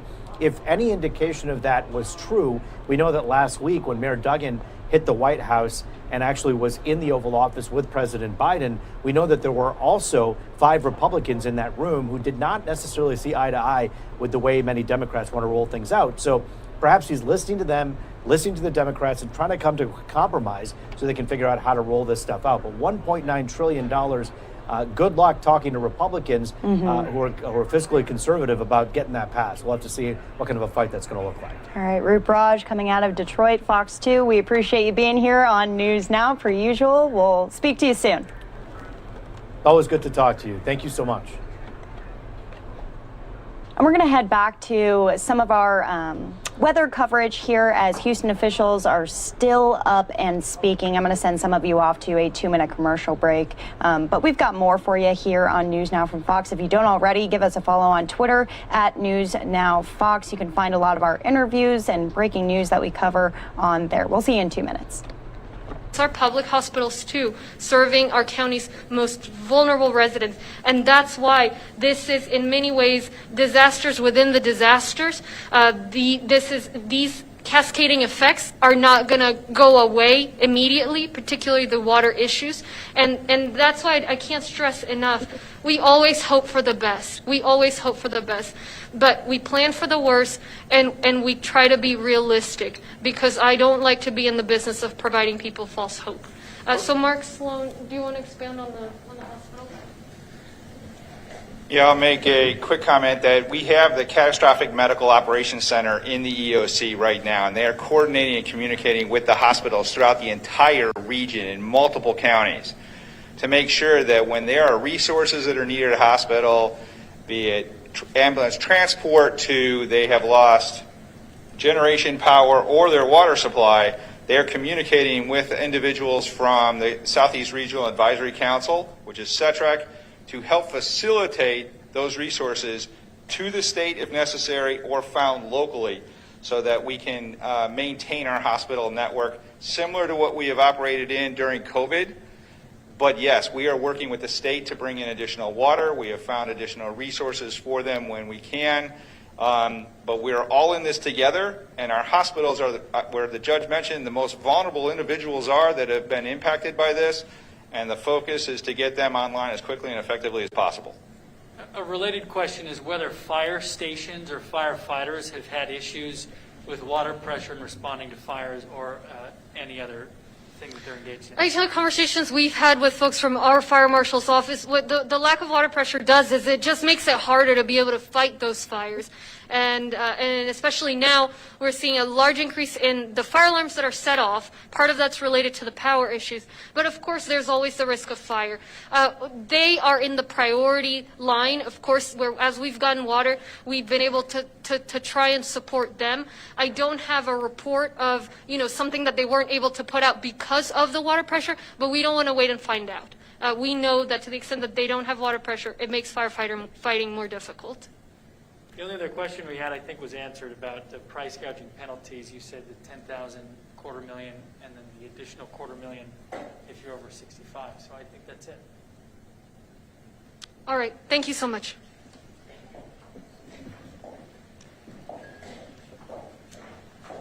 And we'll bring that entire press conference to you in just a little while here. Again, Houston officials talking about price gouging, talking about driving conditions, talking about all of these questions that Texas residents are still having at this point in time, and they're trying to figure it out as they go as well. I have two brothers who live in Dallas. One of them is without water, one of them without power. So this is hitting a lot of those households hard. In the meantime, we're going to go out to the newscast that was at the top of the hour from Fox 4 in Dallas as they give an update from what they heard from Governor Abbott and from Houston officials, as well as this is affecting the entire state of Texas. As well as our nuclear power facility.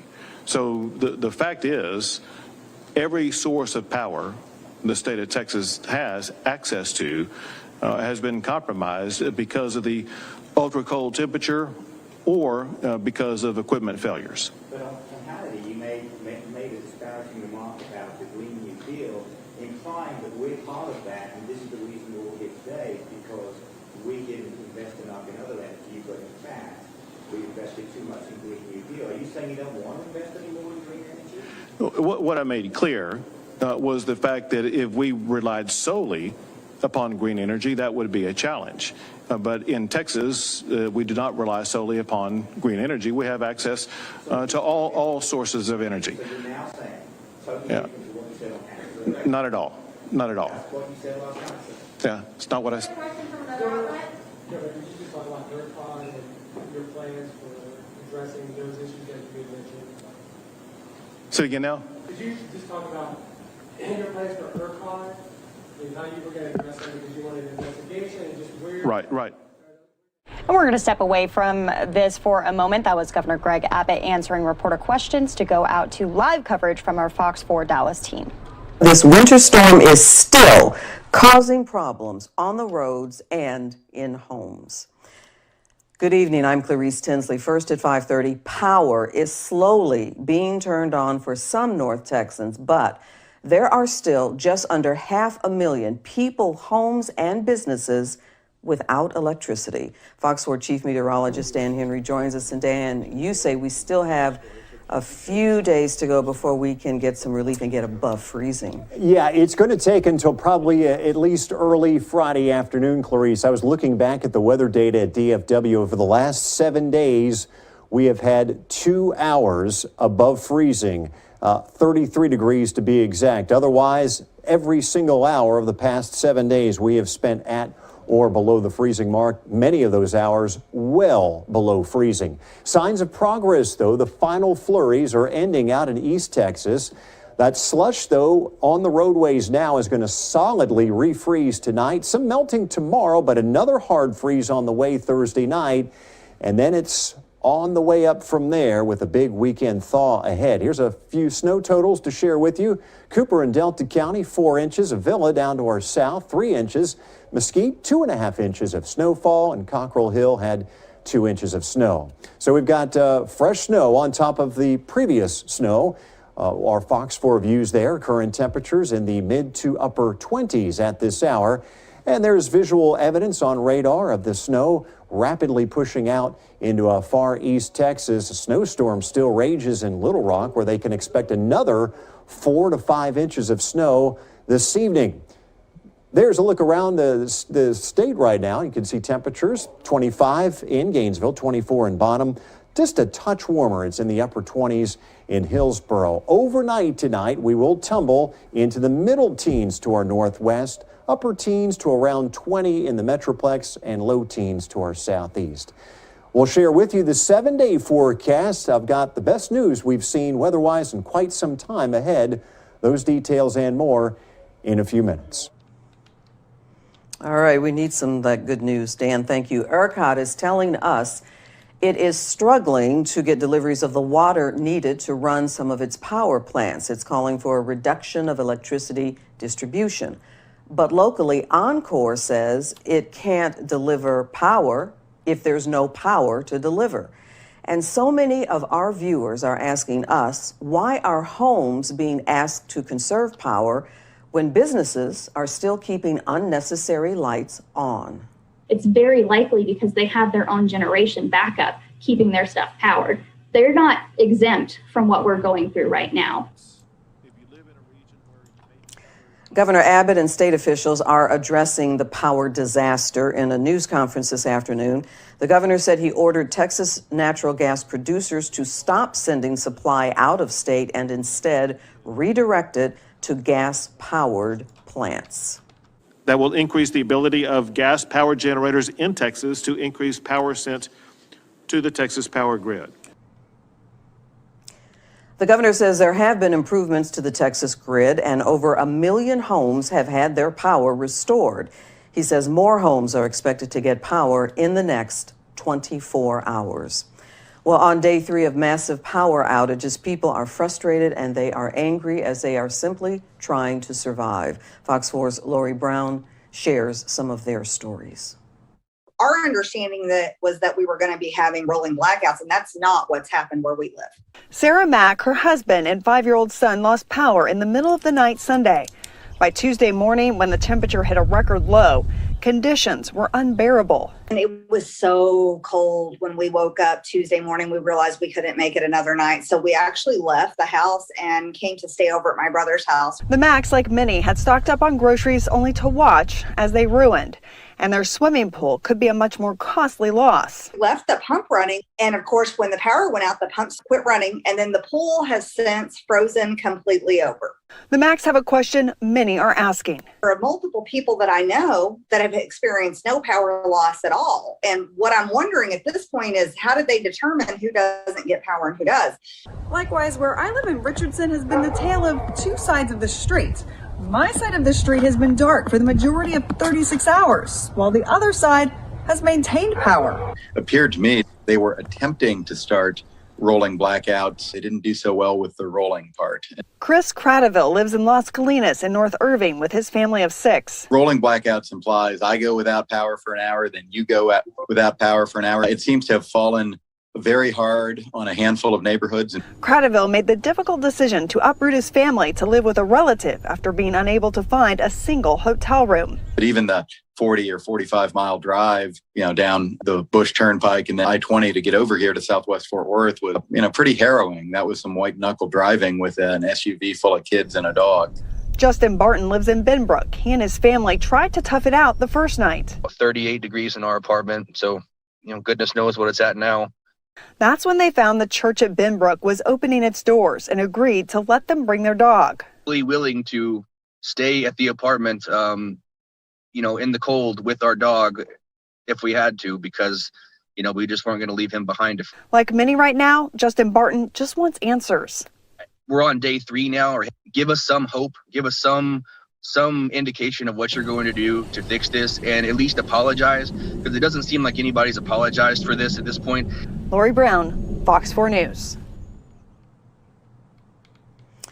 Winter weather forced the Catholic Diocese of Dallas and Fort Worth to cancel services on Ash Wednesday, the start of Lent. It's a day on which many faithful have their foreheads marked with ashes as a sign of humility and repentance. Bishop Edward Burns of the Catholic Diocese of Dallas cautions The roads are too dangerous to invite people out to church. Ash Wednesday is a time when people do come out to recognize this is a new journey through Lent. And in this Lenten journey, we embrace and we reflect on the sufferings of our Lord Jesus Christ. And today, with the frigid cold, the power outages, it makes for yet a challenge. Many of our churches have to close today. With that, we are indeed embracing some of the sufferings that we reflect on through the Lenten season. And of course, that was video of Ash Wednesday last year. Dallas and Fort Worth Diocese will give out ashes at the end of Sunday's services when temperatures will finally be above freezing. Before the weather hit, some churches had already made changes to Ash Wednesday plans because of the pandemic. Instead of a priest or minister placing ashes on foreheads, people will be sprinkled. Other churches will have drive-through or curbside pickup so people can apply the ashes themselves. While waiting for the weather to warm up, many people are turning to community warming centers, or neighbors are lucky enough who have power. Fox 4's Deanna England gives us a look at how some are making the best of it. Trying out some new dance moves. It's one way to pass the time and keep minds occupied during a difficult winter storm. We have to go into survival mode. We got to learn how to survive. Elwanda McKinney Smith and her retiree parents are at the home of a kind friend. All total, 8 people and 2 dogs are here biding time until power at their homes is restored. We was going to try to tough it out first, but then I got a call from my mom that was telling me that her lights was out and that she was cold. McKinney Smith, without a plan, picked up her parents and just drove around to warm them up. Then she thought of her friend. I just happened to call her and asked her, did she have any power? And she was like, yeah, you don't have none? And I was like, no. And she was like, come on over here. And so we loaded up. Meantime, some are finding relief from dangerous conditions at Fort Worth warming centers. The Fort Worth Convention Center has provided shelter and food for many, including some who are homeless. Some of my neighbors finally got electricity late yesterday afternoon, but then some of us are still out of power. Mary and Tony Hernandez, for a time, were the only 2 inside the Handley Meadowbrook Rec Center in East Fort Worth. We had been burning firewood until we ran out, so we heard about this place and we came here to try to charge up all of our electronics and try to come, to where it's warm, because we also have a dog. The couple says they'll stay as long as possible and hopefully find restored power when they return home. And here it goes on day 3 with no power. And it's extremely frustrating. But there's not much we can do. Thank God we have places like this.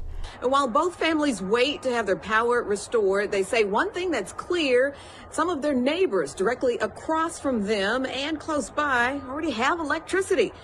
Just another thing about these outages, they say, that's hard to understand. Deanna England, Fox 4 News. We have a list of warming stations and shelter locations on our website, fox4news.com. Frozen pipes lead. All right, we will check back in with Fox 4 Dallas in just a little bit here on News Now from Fox. In just a little bit, we'll stay there in Texas as well. We're getting a live report again from Hunter Davis in Austin. We'll see what the conditions are there tonight and what they can expect in the overnight hours. And will there be any light at the end of the tunnel this week? We'll get those details coming up in just a little bit. Let's just keep you in Texas right now. I want to play the tail end of that Houston update that we were showing you just a little bit ago. A task force to address price gouging issues here in Harris County. As the judge mentioned, we're facing a set of unprecedented crises, a pandemic that we're not fully out of, and a major disaster and power issue that is resulting in millions of Harris County residents being without power or water, as well as folks across the state of Texas. But unfortunately, we've already heard tell of businesses seeking to take advantage of their neighbors' vulnerability and misfortune. Stores selling packs of water at 2 to 3 times the price that the water is typically sold at, or stores taking packs of water and breaking out individual bottles and selling those at an excessive price. Airbnb owners posting houses with power at excessive prices. Let me be clear. If my office finds your business price gouging, so selling or leasing fuel, food, water, or other necessities at an excessive price, we will call you out, we will stop you, and where appropriate, we will go to court and ask a judge to impose stiff penalties. The governor and the county judge have declared a state of emergency. That triggers a Texas law that makes it illegal for businesses or individuals to sell or lease fuel, lodging, food, water, or other necessities at an exorbitant or excessive price. In the middle of this major disaster, the last thing that Harris County residents need to be concerned about is having to pay additional money for basic necessities as they work to survive freezing temperatures. We will use this law to hold violators accountable, but to the folks in Harris County who are watching this, we need your help to identify these people. To the folks who are in the stores, who are on the internet trying to buy goods, we need your help to point out the instances of price gouging so that we can investigate and, where appropriate, take action. As the judge mentioned, some of the ways that you can reach out to this task force and report instances of excessive pricing is to text at 346-354-7459. You can email us at consumerhelp@cao.hctx.net. And I know that there are many folks across Harris County who do not have internet, but to the extent that you do, you can complete an online form, and this webpage has general information about the process for us investigating it, and when we'll get back to you at www.harriscountycao.org. And we're very grateful to the judge's office that this information is also, this link has been put on Ready Harris, so you can access the information there as well. Similar to the judge's office, our #1 goal during this time is to ensure that the residents of Harris County are safe and secure. So we're asking for your help to the extent that you identify any businesses that are using shady business practices, price gouging, to stand in the way of us doing that and to make vulnerable people even more vulnerable. The judge mentioned that there are some penalties under the law that we're able to seek, and as I mentioned, we will seek those penalties to the extent we can. They are $10,000 per violation of the law, up to $250,000, and there can be an additional $250,000 violation if the victim is 65 years or older. So we're working with the judge's office to ensure that we are protecting the vulnerable populations in Harris County, and we're asking for your help to report instances that you may see. Thank you. Thank you. Go ahead. All right, so we're getting through this now on the weather part of this, so we've gotten through our second winter storm this morning, and we do have some additional precipitation, possible light precipitation tonight and into tomorrow. As the judge mentioned, the concern this evening is as the temperatures fall again, all that mist and water out there you see on the roadways could refreeze. And so this could be another instance, as we have seen the last several nights, of black ice forming, especially on those bridges and overpasses. The worst conditions will be the further north you go, slightly better conditions the further to the south. The good news is also tomorrow we will warm up into the 40s in the afternoon. So as the judge mentioned, that's a great opportunity if you need to restock your supplies. And then we need to prepare for very cold temperatures on Thursday night and Friday morning. It does look like a hard freeze across the area. So that is another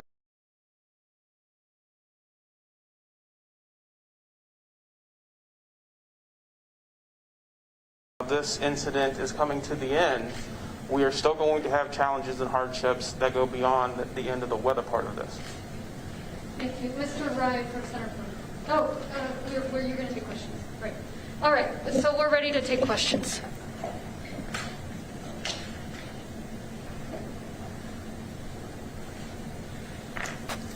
The first question we have a couple parts.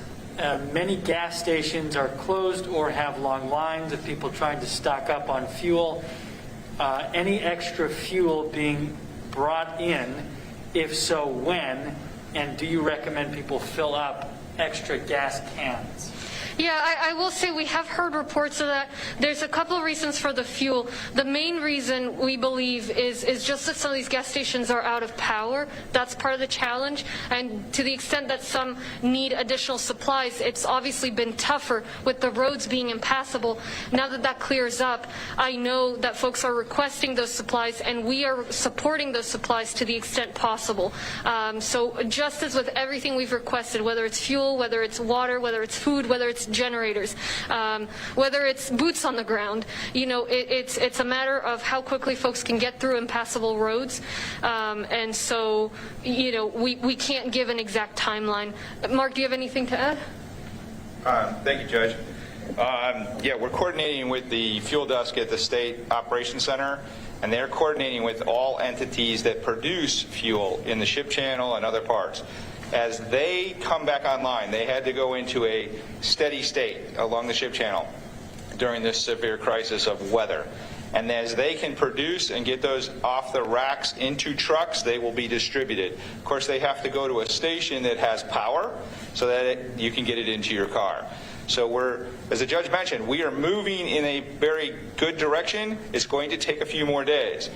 Again, as the judge mentioned, it isn't about stockpiling and filling up everything that you have with gas. If you go and get gas, get enough so that you can move around. You're not going to drive across the state of Texas for the next couple of days because everything needs to thaw. Get through the weekend, and we will get back on track, and everybody will get what they need. Thank you. Next question about power. A couple of people have suggested up here that the power will likely not be back on until after the cold weather has passed. Until Friday or later. Let's keep this coverage going here on News Now from Fox. Now we are going to keep you in Houston, but this is their live on air right now, getting an update on the weather conditions. Later on this evening. So as we look at what's happening now, as far as the road conditions, the further to the north you are, the more likely you are to be seeing hazardous conditions earlier. So we're going to base this right in the center of Houston for the temperatures. Once we get to about midnight tonight, that's when we'll be at 32 degrees right in the middle of Houston. And that's where most of us are going to be at 32 degrees, okay? So anytime before that, like for example, from 10 to 11, 33 degrees, 1 degree away. That means by about 10 or 11 o'clock, we'll start to see the freezing conditions on the elevated roads, the bridges, and any place like that. And that will continue all the way into the morning hours. So in other words, and we're only at 38 right now, it's not going to take long before all of that is going to become very slick again. Now this morning, the lows were in the 20s and 30s. So we were at freezing. We're going to be at freezing again, except for right along the coast. And that's, I guess, better than what we've had before. There goes the storm, but notice we still have a lot of color on here, meaning we still have some advisories. So we have a winter storm advisory in effect, not for all of our area, our northern counties. So Harris County is not included on this. This is where we could still see wintry precipitation tonight into tomorrow morning, all the way until about noon. Okay, that's not good. So as we look ahead to the forecast, I've been talking about the hazards and the timing on the hazards tonight. John Dawson is going to talk about the freezing temperatures, when they're going to end, and when we're going to see the temperatures back in the 60s, and we'll say goodbye to this winter storm altogether. That's right, Dr. Jim. I know that we don't want to come out and say, hey, we've got good news, because while we do have a few positive things to report about the forecast, we're not done with this wintry weather, and it might not be as widespread, but there are definitely still some hazards that we need to be aware of and make sure that we are conducting ourselves appropriately to stay safe. So let's talk about those hazards just a little bit more. And again, Dr. Jim touched on that a little bit as far as the fact that we're going to have temperatures down cold enough, especially to the north, that we will be below freezing. So all of that light moisture that's out there right now, it's going to freeze. And as those elevated surfaces are going to happen even earlier in the day. And then for sure, tomorrow night, we are expecting a hard freeze. So all of us, except right along the coast, will be below freezing and well below freezing. And that's again going to cause some problems, especially if we get a little bit more precipitation, which is possible. So when we look at our future cast, as we move through the evening hours, for the most part, we're we've seen a break in some of the rain or the sleet that you might have seen. We got a little bit of a mist or drizzle out there still, but about after midnight up to maybe sunrise, and I paused here at 4 a.m. on this computer model, you'll see that sort of pink shading again. That's possibly some sleet, maybe some freezing rain if the temperatures are cold enough at the surface. And for sure, it's not going to be a great time to be out and about. When we get during the daytime tomorrow, we'll be done with precipitation, but we'll still have plenty of cloud cover. It'll be breezy, so it'll still feel very cold. But the good news for the thermometers is we do expect those temperatures to rise back up again above freezing. So that'll be helpful for our roadways. It'll still feel very cold on you with the wind chill and the feels like temperatures. But when we move into Thursday night and Friday morning, there are those temperatures again in the 20s for just about all of us, except right along the coast. And that will cause problems again for any of that moisture that's still on the ground because of the rain that has fallen. And again, to point out some of the positive things that we've got in the forecast, when we get to the weekend, we are definitely going to have much milder temperatures here in Southeast Texas. Coming up next, we have an update from Centerpoint. All right, that's what we've been doing right here on News Now from Fox, taking you, really showing you the different channels that we feature, of course, our owned and operated channels in Texas. That's been very busy this week dealing with these winter weather conditions here. All right, coming up in just a couple of moments, we're going to get a live report from Fox's Hunter Davis about what's going on there in Austin. What's it look like? How's it feel outside? And what can they expect tonight? That's coming up in just a couple of moments. We'll be featuring that. Hey, why not? Let's go back out to Dallas here. Mix may stop falling today. At least 2 more nights of sub-freezing temperatures this week. Folks in Sunnyvale want the power to come back soon. Sean Rabb, Fox 4 News. Oh, wow. Oh, wow. It's still about an inch of water all through here. A Fort Worth church is trying to dry out in the winter storm. A pipe burst last night at Christ Church, Fort Worth. Flooding started in the foyer and spread to all areas of the building. During a walkthrough tour, a church leader shows flooding in classrooms, the auditorium, and offices. He says they are in the process of removing the water and assessing the damage. If you're wondering how to deal with frozen pipes when you don't have power, come to our website, fox4news.com. We've posted a video showing step-by-step tips. Stay with us. Fox 4 News returns in a moment. All right, like that, we've been showing you Houston, showing you Dallas, and coming up in just 2 minutes, we got Hunter Davis there in Austin. So we're going to do the Texas trifecta, the Texas, how about a 2-step? What about 3-step? Let's do that right here, coming up next here on News Now from Fox, everybody. Stay right here with us.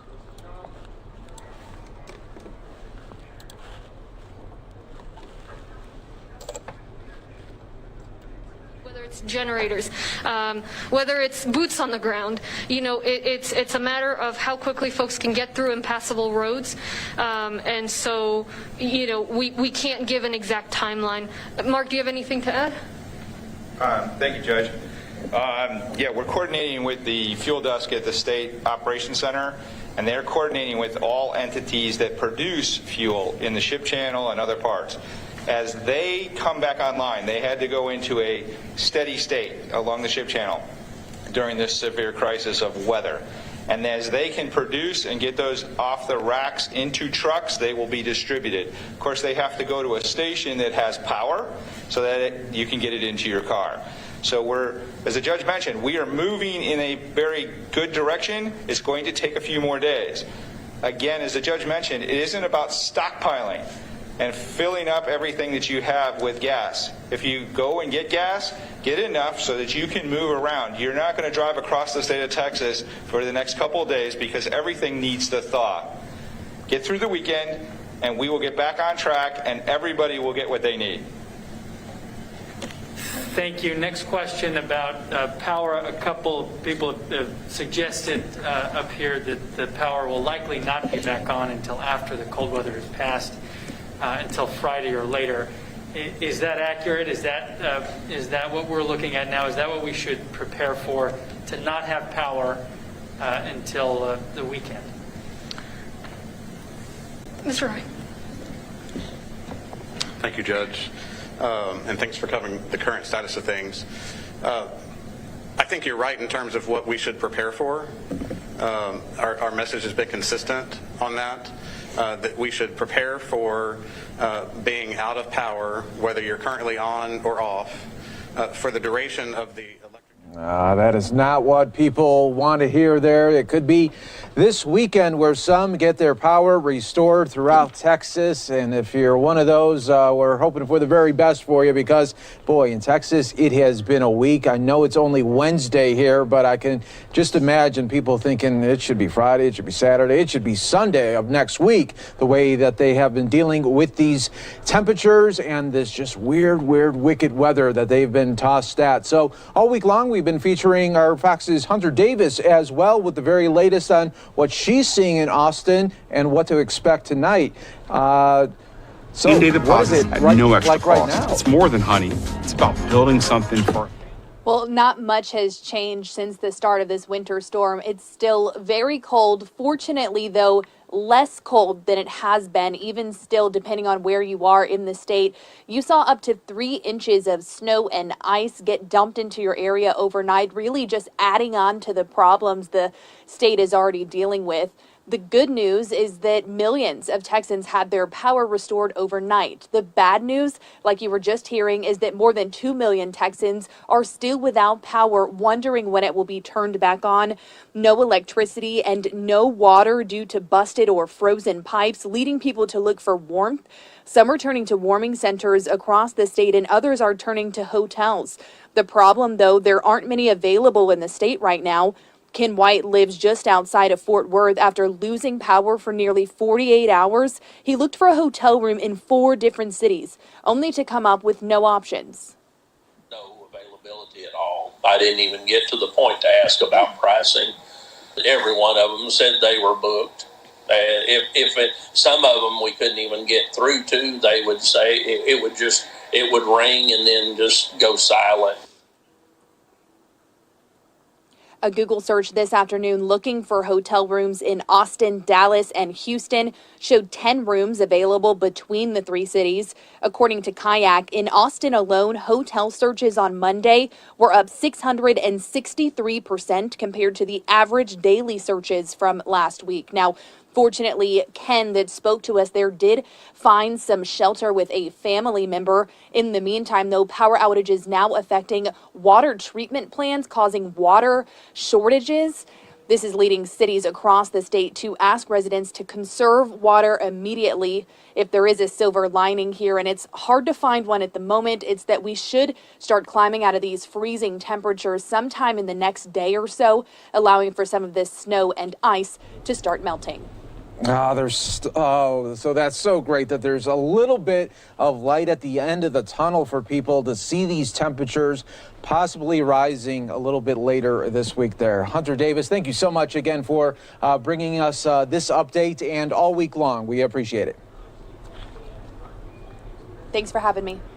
And we continue to always bring you the latest here on News Now from Fox. Let's continue to give you some updates from Texas right now. Going out to Houston right here, back at it with some fresh updates. Roads now starting to potentially ice over. Plus, what former Texas Governor Rick Perry said about Texas being without power that upset many, not just across our state, but across the country. Let's get started. You're watching the News Edge Early Edition.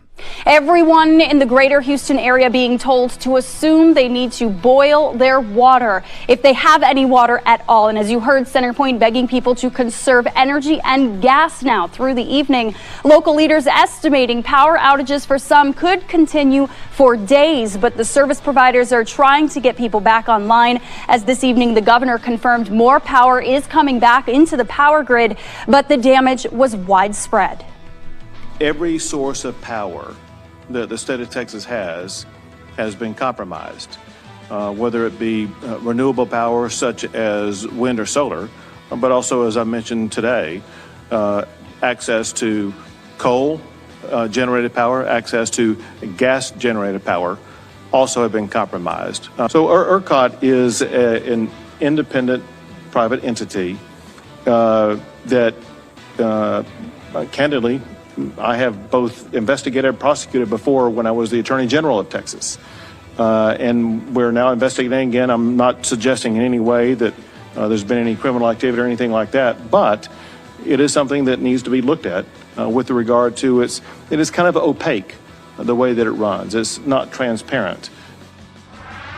And now death threats against the leaders of that company that manages the state's power grid have led to all of their names being removed from the ERCOT website this evening. While some Houstonians, again, got their power back today, more than 1 million homes are still facing this Arctic blast in the dark with no heat. And our Rashi Vats continues to follow what we are learning from ERCOT today, joining us live with a look at the briefing that they held. What did we hear from them? Well, a lot of criticism, as you know, is going towards ERCOT, Caitlin, and they oversee the state's power supply. Yes, they did say that 600,000 customers are back with power, so that is good news there. But ERCOT CEO and President Bill Bagnis and the Senior Director of System Operations, Dan Woodfin, spent hours facing questions we all want to know answers to.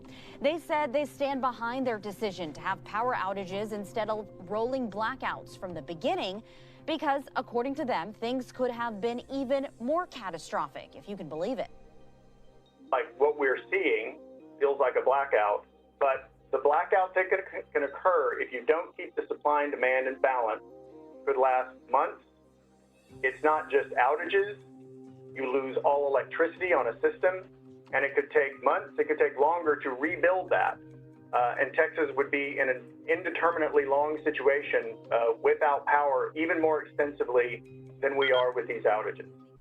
Other highlights from the briefing by ERCOT: restoration depends solely on the generators. They couldn't give an exact timeline for restoration, but they did say temperatures play a huge factor. So as it warms up, people use less power and supply can be brought back. So the best case scenario, according to them, rolling blackouts would last 30 minutes to about an hour by tomorrow. And as far as being transparent, ERCOT leaders said they tried giving notices on February 8th, even held a press conference with the governor on Saturday, warning of this excessive load, not really taking any blame, Caitlin. And we want to keep going right here. Take a look at this moment happening right now in California. This is such a moving moment right now. It's a California firefighter being released from the hospital here. Let's really set this story up so you can get some perspective of what we are seeing from Skyfox aerials. There was a firefighter who was badly burned while battling an Orange County wildfire last October. Think about that, just last October. Being released from the hospital this afternoon, Dylan Van Warden was placed in a medically induced coma. He spent 114 days in the burn center at the Orange County Global Medical Center in Santa Ana and underwent, get this, 17 surgeries, according to the Orange County Fire Authority. He was battling the Silverado fire. And wow, what a moment this is. You could see you got the media there down, as well as other firefighters, friends, family wanting to really take part in this moment. Look, we got the hand clapping as well. True homecoming that he is able to take part of. And think about that. You're in this burn unit for over 100 days. You're missing out on so many things. You're missing out on friends. You're missing out on family. And most importantly, you're just missing out on being outside for a little bit. And now they're going to be passing the fire truck as well. They're getting a really nice honor here. It's a Heroes Parade here going on right now. And boy, this is a moment. You know, sometimes in the news they say, hey, you guys just cover all the bad stuff. Everything's bad. But every once in a while, you get these gems, you get these moments where it just really makes your heart feel good, doesn't it? Look at that, look at that. There we go. The media there taking every bit that they can as this homecoming continues right now. What a moment this must be. You got to think, too, when you're in it for that long, you think, will I ever get out of here? What will my life be like after, if I'm able to get out of here, or is my life pretty much over? So this is a true moment here. It must be so amazing, not only for this firefighter Dylan, but for the friends and family that believed every step of the way as well. You gotta have hope, or you won't make it out here. And boy, it looks like he had the support system to get them out of there. And that's so amazing to see. Going past all the fire trucks, the first responders there as well. Amazing to see. Amazing to see. If you're just joining us here, welcome to News Now from Fox, everybody. We're taking a look at just an awesome moment happening right now where this Orange County firefighter, he was battling a fire, and then since last October, he's been in this burn unit getting treatment. He had to overcome 17 surgeries, and now he's made it out, and now he's doing a hero's parade. That's awesome. Going all the way down to the very end there with the fire trucks as well. And look at that. Probably has more friends and family at the end there. Look at that. They got the first responders there as well as colleagues, all clapping. They're all lined up for him for this moment.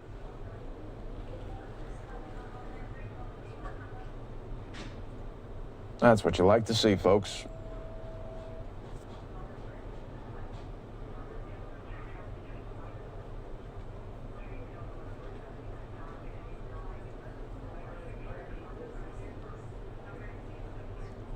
Think about it. He was in the hospital in the burn unit during a worldwide pandemic as well, and you're dealing with all those emotions, and had to overcome a lot to be right here, to be at this spot.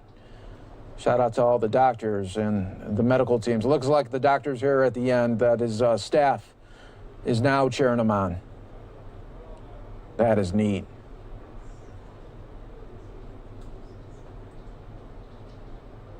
If we get any sound from him from the ground, of course, we'll bring that to you a little bit later on News Now from Fox as well. I'm sure he'll want to make a couple statements if he can and if he's up to it.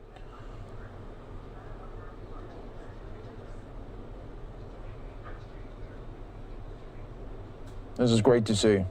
You know, this is sort of like a boxer about to go into the ring here, and everyone's cheering you on, and this is better than being a boxer because this is a big hero in the community and everything. And I'm sure there's a lot of firefighters and first responders watching this right now, and you know your community is so tight. You guys are a band of brothers and sisters. And look at this outpouring of support, everyone. Oh, and it looks like we do have a ground shot. Let me pull that up here for you as well. That's cool to see.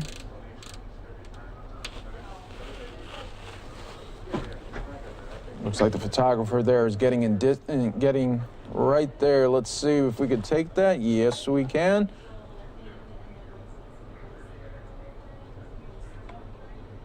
Oh, this is awesome. Very cool right here. Look at this. Here we go. There's Dylan. Oh, show Dylan. There we go. Let's listen in here.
Now that is a hero's welcome and a hero's send-off right there. After 100 plus days in this burn unit, this California firefighter is going home. Take a look there, and he had the parade as family, friends, medical officials all coming there to say congratulations, everybody. Congratulations, Dylan. Awesome to see there. Great shot. Let's listen in a little bit more.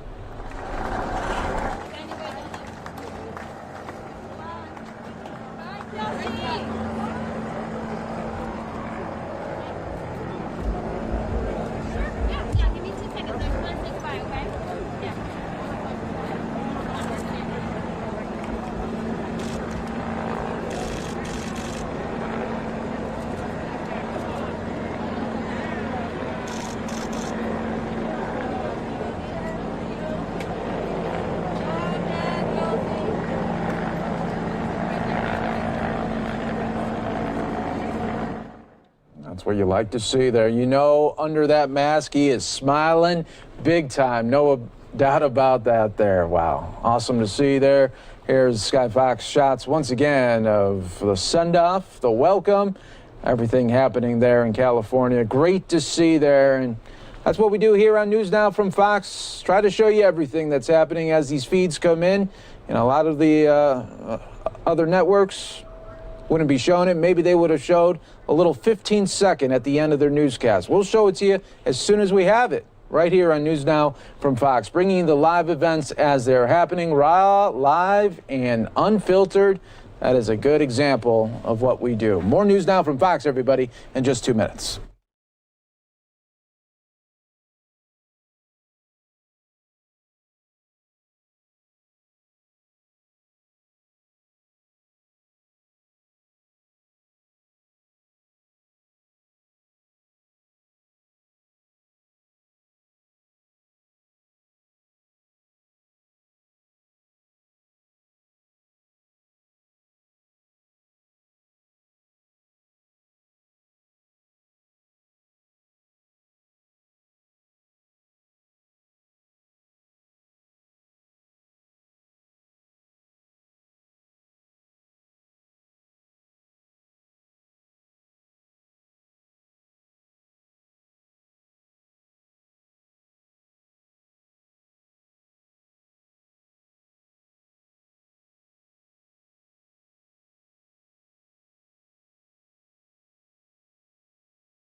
Right, live look right now at the Capitol Hill here as we continue to roll on right here on News Now from Fox, everybody. We do have events all day today where we're recording on things from the State Department, Pentagon, White House briefing. We'll get to those a little bit later here. Want to continue our weather coverage, though. Let's go back out to Houston right now as they continue their newscast.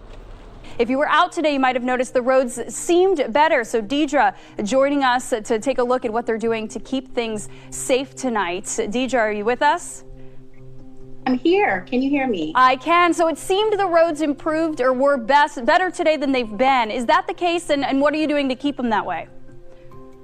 So they definitely have improved, but we still have over 100 ice on roadway locations.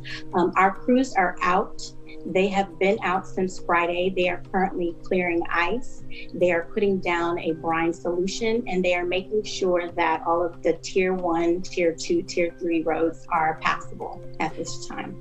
And today we heard the Texas Chief of Emergency Management say that TxDOT's prioritizing routes to critical infrastructure. What would some of those routes be for the Houston area? So that's actually what I mentioned earlier. So there are tiers. So Tier 1 would be like your I-45, your I-69, your 249, your Tier 2 could be those are the roads, of course, that are heavily traveled. And so we attack those first. So it sounds like neighborhoods and such are lower priority. Understandably, you can't be everywhere. So is there anything people can do in their neighborhoods? Can they sweep gutter water into the drains to avoid ice? How can people help? So TxDOT is only responsible for state roadways. So we are addressing all state roadways. I wouldn't be able to comment on neighborhood streets and city streets. All right. And then in terms of the safety on the roads tonight, do you have concerns? Yes. So, we are still discouraging travel travel only if you absolutely have to. And we're saying now that we want you to drive like you're in a school zone. So that means that you need to go 20 miles an hour or drive to conditions, watch for other cars, watch for our crews, and watch for people. Make sure that you are paying attention to what's going on around you and being safe. All right, Deidre, we appreciate the work that your crews are doing. I know you guys have been at it for days now. And a reminder to our viewers that you can always check the Fox 26 weather app to see where any precipitation might be, to decide if you want to get out tonight, how the temperatures are as well, because Dr. Jim Siebert joining us again to look at how the temperatures are now going down. We've had this same pattern over the past several nights, Jim. The sun goes down and the roads start to ice back over, or at least there's that potential. Oh, absolutely. And it's going to continue for a couple of more nights. That's still going to be a problem.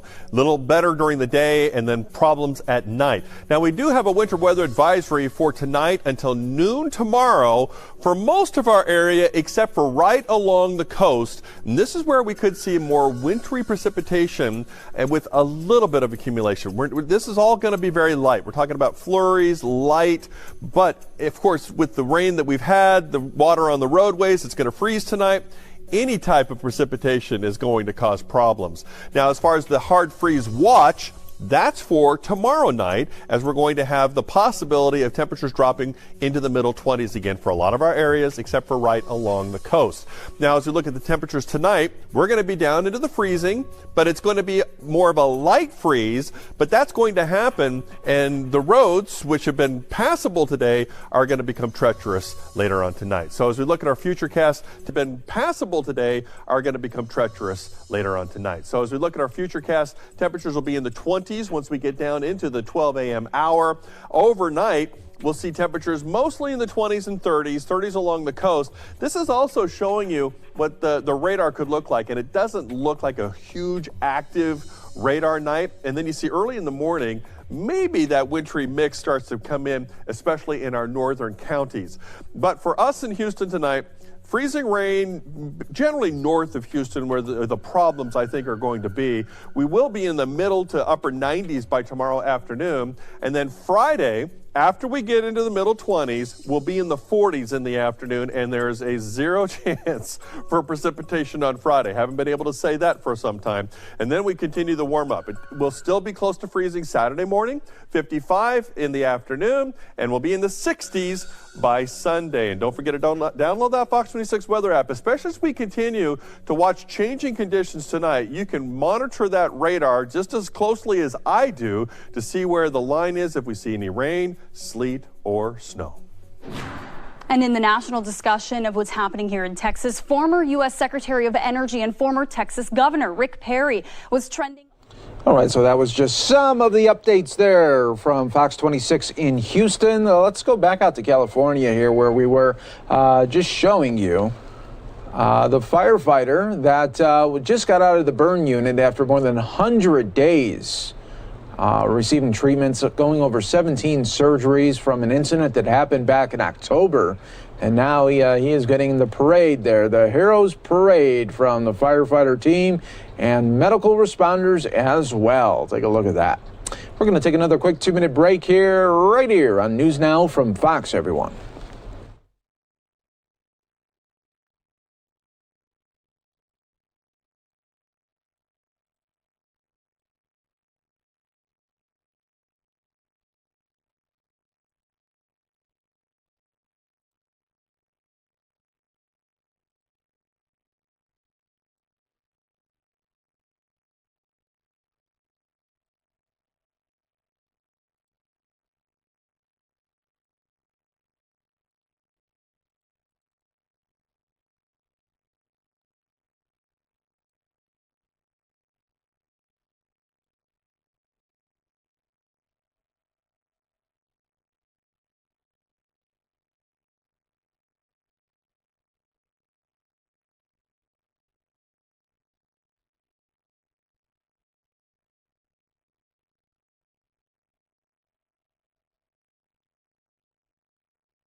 And welcome back, everyone, here to News Now from Fox. We want to give you an update to a story that we were telling you about yesterday that was happening in Florida, where there was an Amber Alert going on, and then luckily it was canceled because they found the baby there. And we have an update with the very latest here from our sister station Fox 13 in Tampa. Take a look at the story. Well, it was the moment the nightmare ended for the parents of 13-month-old Tinley Sage West. Check out this body cam video right here. You can see deputies here peer inside of the window at first, then open the door to find the baby, still strapped in her car seat. The deputy asks if she's all right. Then you hear Tinley start to cry as he tries to comfort her. Deputies say just 2 hours earlier, the mother, Chelsea West, had been helping her mother-in-law unload items from the car in her Valrico driveway when the suspect jumped in her car and drove away. A home surveillance camera captured the suspect moments before the deputies say he stole the car. A team of grid searches led to this moment where a deputy finds little Tinley right here. You're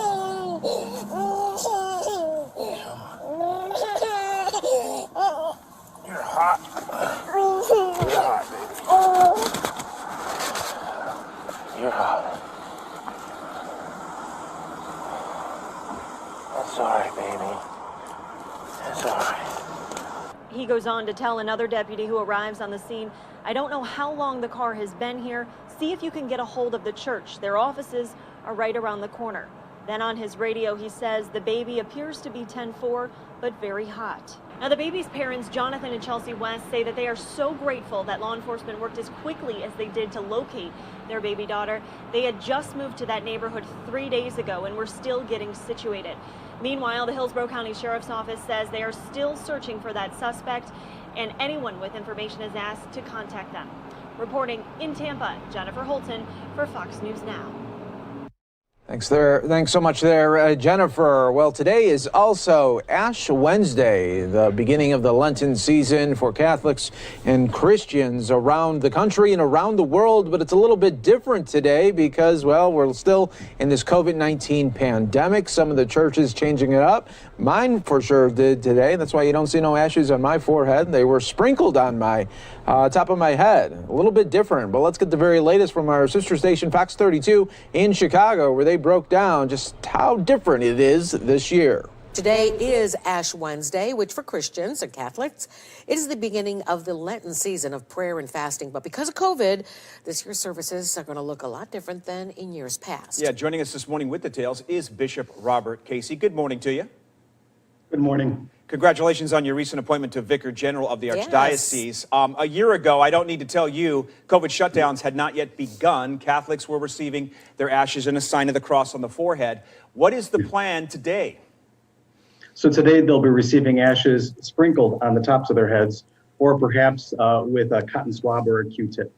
Okay, well, you know, some people are used to having it the way that it's always been, as long as they have known. But let's just help people understand the sprinkling on of the ashes on top of the head. That's not new. So this has been done before, right? It's not new. It's found actually in the Bible, in the Old Testament. It's a practice in a number of countries throughout the world. But it will be new for us here in the U.S.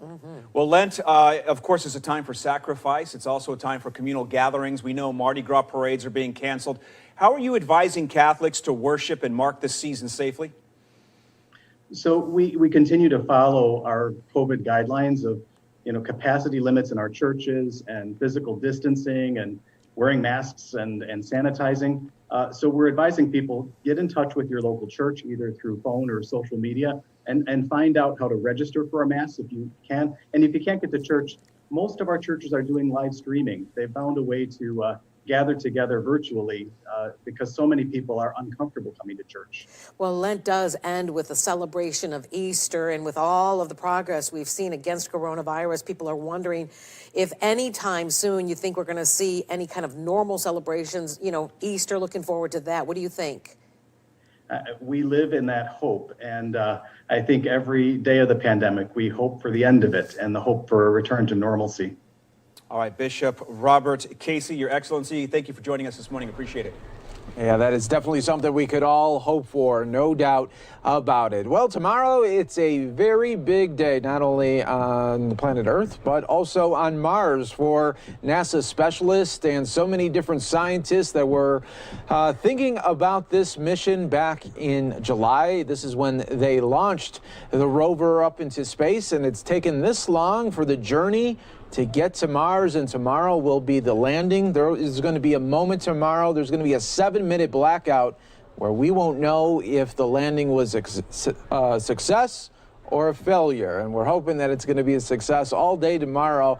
We will be featuring this live content from the Mars rover landing. Here's a little bit of a preview that NASA put together, talking all about the big moment and what led up to this very, very exciting time in our history here.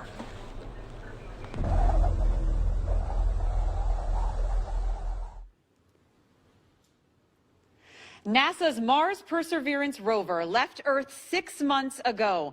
Now we are preparing for touchdown on the red planet tomorrow. The rover will attempt to land in Jezero Crater, which is the most difficult landing site on Mars ever attempted. But the Perseverance rover and the team are ready.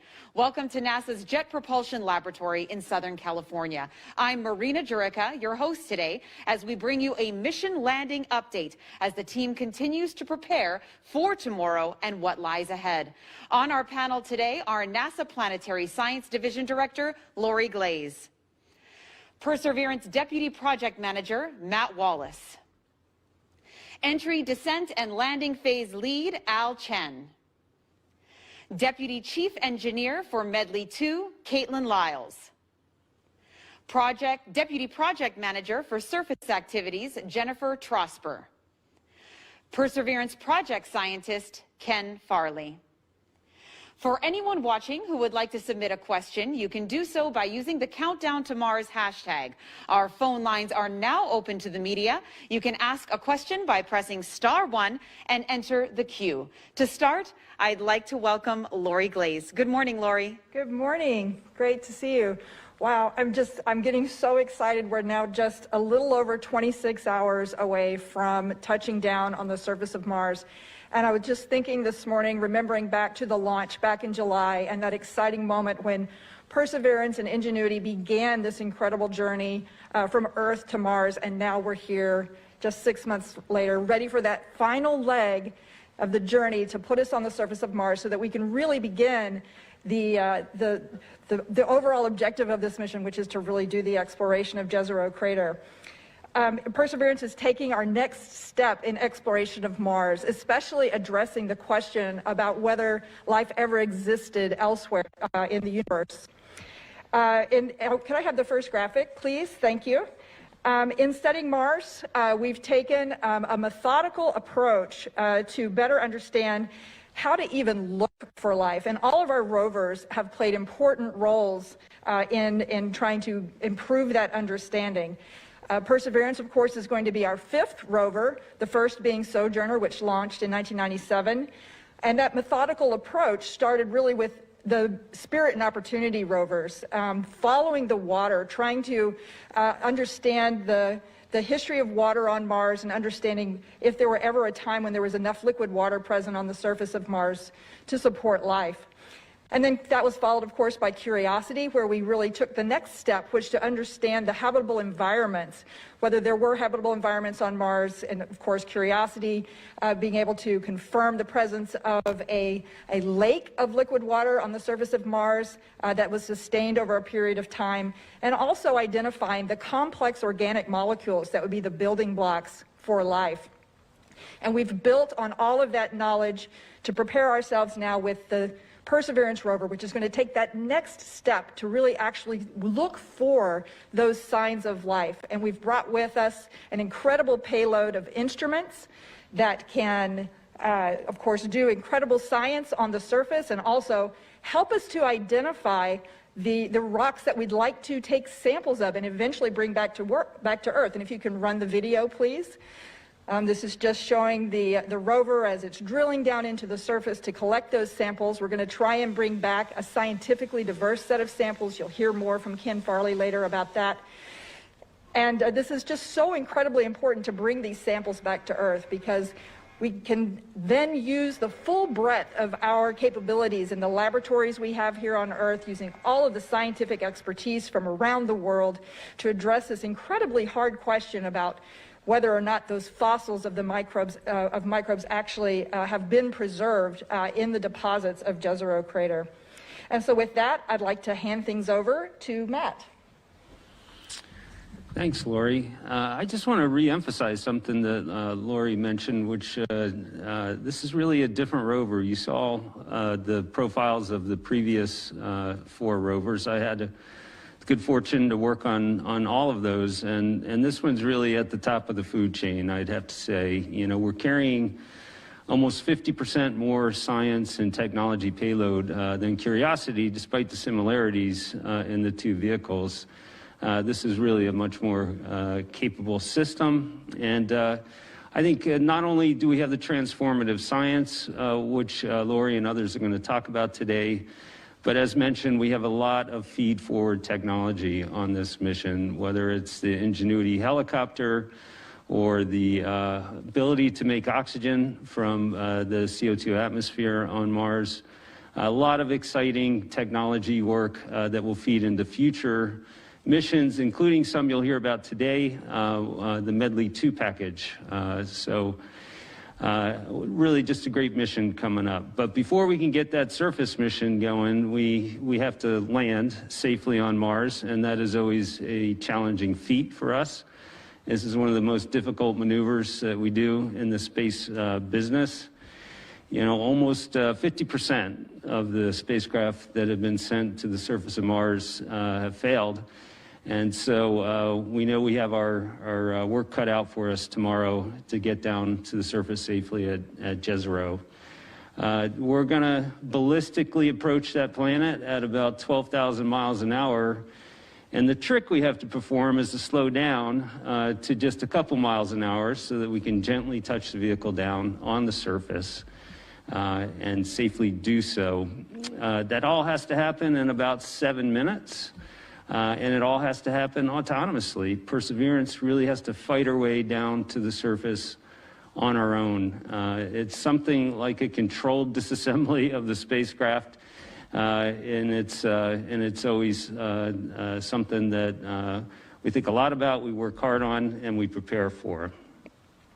And once we get down to the surface of Jezero, she won't necessarily find the most welcoming site we've ever been to. Jezero is a fascinating scientific location. It's got great craters, it's got rock fields, it's got sand dunes. All of those things are interesting for the science community, as you can see here in this imagery. But all those things also represent landing hazards for the spacecraft. And so we do have a new hazard avoidance capability we call terrain relative navigation, which we'll employ for the first time. That's really enabling us to go to Jezero when we couldn't before. Jezero is actually a site that was scientifically interesting to many previous missions, and we just couldn't get there until this point when our technology was ready to support it. So all that's coming up. We are currently about 150,000 miles from the planet.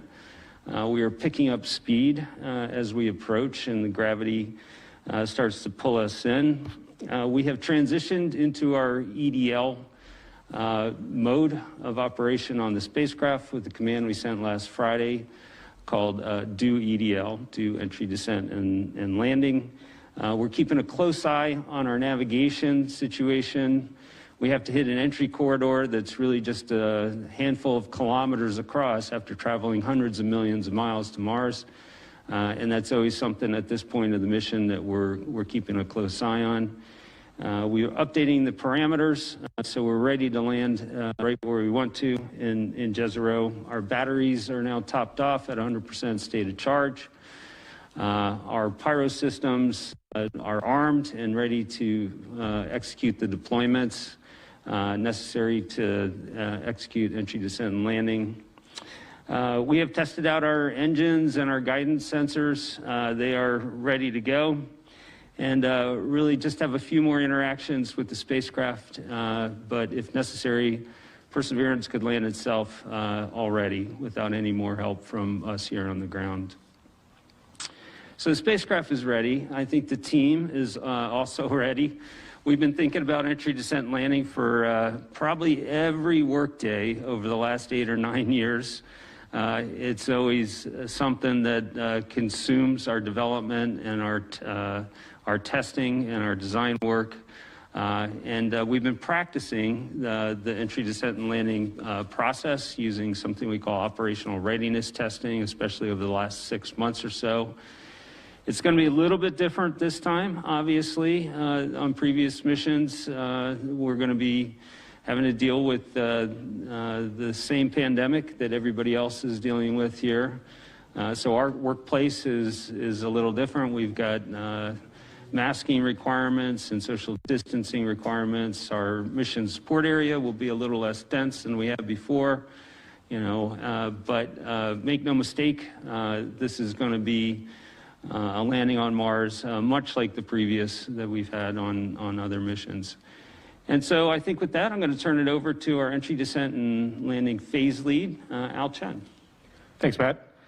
Matt just told you a little bit about the spacecraft and team readiness, so why don't I do the traffic and weather as we get closer to Mars here.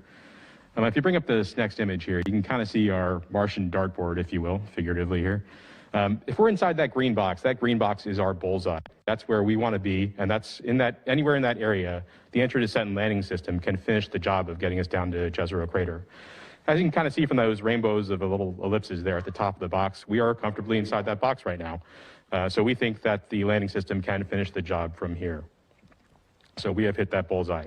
That's pretty incredible considering our last maneuver was back in December. If we move on to the weather, I guess we just entered spring in the northern hemisphere, which is actually the beginning of the Martian New Year. So I guess a happy belated New Year, Martian New Year to those of you who celebrate. But the weather conditions look pretty favorable for us right now. As you can see from this image, the conditions are seasonal. There are some clouds that are out there and some polar cap edge storms, but nothing near our Jezero landing site that's over there in the white. The skies look very clear and good for landing tomorrow. But even with clear skies, landing is the most critical and dangerous part of the mission. We just can't guarantee success. So let me walk you through the critical events of EDL, all of which need to happen without any help from us here on Earth. Perseverance will have to do this all on our own. So before we get to the top of the atmosphere, we separate the cruise stage that's helped us all the way through the 6 or 7 months since launch. We'll hit the atmosphere going at about 12,000 miles per hour and use that atmosphere to really slow down. We'll have to survive the intense heating and the deceleration that come with that, but also steer our way to the target as we use thrusters on the back of the vehicle to steer our vehicle all the way toward the target. Once we slow down to supersonic speeds, going about 1,000 miles an hour or so, Perseverance will deploy a large 70-foot diameter parachute while still traveling almost twice the speed of sound. So that'll slow the spacecraft down even further. While still slowing down on that parachute, Perseverance will need to figure out where she is. So she'll separate that heat shield. That's kind of like the lens cap for us, but that heat shield protected us through entry. Well, let's take a quick 2-minute break here on News Now from Fox as they're talking about the exciting landing that we will all see tomorrow. And the ability to really see where she's going and figure out where she is. But even when the parachute's done working, done slowing us down, Perseverance will still be going about 160 miles an hour down. And that's too fast to land. So at that point, we'll drop out of the back shell, fire up engines, those engines that are on the descent stage, that's the rocket-powered jetpack that's holding onto the rover, and fly to a nearby safe spot using that terrain relative navigation system to target a nice safe spot. Once we're about 70 feet above the ground, we'll start the sky crane maneuver. And that's where we separate the rover below that rocket-powered jetpack, deploy those wheels of the landing gear, and put her down safely at a little less than 2 miles an hour. Once that's over, the descent stage will fly away to a safe distance. So that's all about how Perseverance is going to land tomorrow. Let's talk a little bit about how we're going to hear about it. So if you pick up the next figure here, there's a couple ways that we'll be able to hear what's going on from Perseverance as it's happening. The first is this direct-to-Earth path. So the vehicle can communicate direct to Earth via something we call tones. Because Perseverance is busy landing, she can't really spend the time to point her antennas toward Earth. And Earth is really far away as well. So these tones are very limited in information.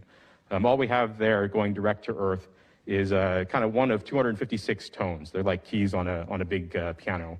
And sometimes we can use those tones to tell us different things, like the heat shield has come off or something like that. Unfortunately, once we get down to about backshell separation, Earth will set below the horizon for Perseverance, so the tones will end. But that'll take us all the way from from cruise stage separation all the way down to backshell separation or so. Next, we have a second path, that's through the Mars Reconnaissance Orbiter. We've developed a new system a new set of software on the Mars Reconnaissance Orbiter to allow us to relay data as it's coming from the vehicle, so all the way up from Perseverance while she's landing, up through MRO, and then down all the way to Earth. That gives us about 8 kilobits per second of data. That's kind of like half the speed of old school dial-up, if you remember that. But that'll allow us to see a lot of different things, like what the vehicle is doing. If you queue up the next little video here, we'll be able to show you what's going on in real time and show ourselves as well. We'll be able to see what mode we're in, where we think Perseverance is looking, how fast we're going, and how high we are above the ground, even an estimate of how much fuel we have left as well. So we hope to use that to assess what's going on and to show everybody else what's going on as it's happening. There's also another path that we get data from another orbiter that's going overhead, the MAVEN orbiter, but that data won't be available until several hours after landing. So I just want to be clear that with all these different communications paths to get data back down to Earth about how entry, descent, and landing is happening, none of them are required for landing. Perseverance will try to land herself no matter what, even if we don't get any of that data tomorrow as it's happening or afterward. The vehicle is programmed to try to finish the job on her own. One of the things that we will get actually as part of the communication stream that we're sending back is information about the intense aerodynamic forces and heating that are happening to the vehicle. And that'll be from sensors on the Medley 2 system that Caitlin will talk about next.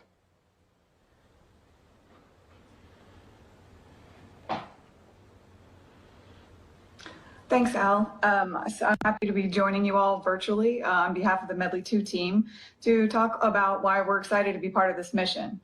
So as you've heard, landing on Mars is a very difficult thing to do, largely due to the fact that we don't fully understand the harsh entry, descent, and landing, or EDL environment.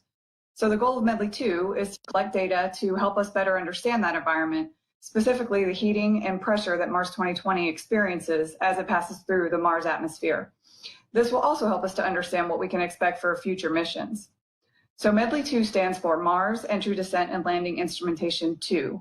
The 2 is there because it's a follow-on to a set of sensors that flew on the Mars Science Laboratory, which delivered Curiosity to Mars in 2012.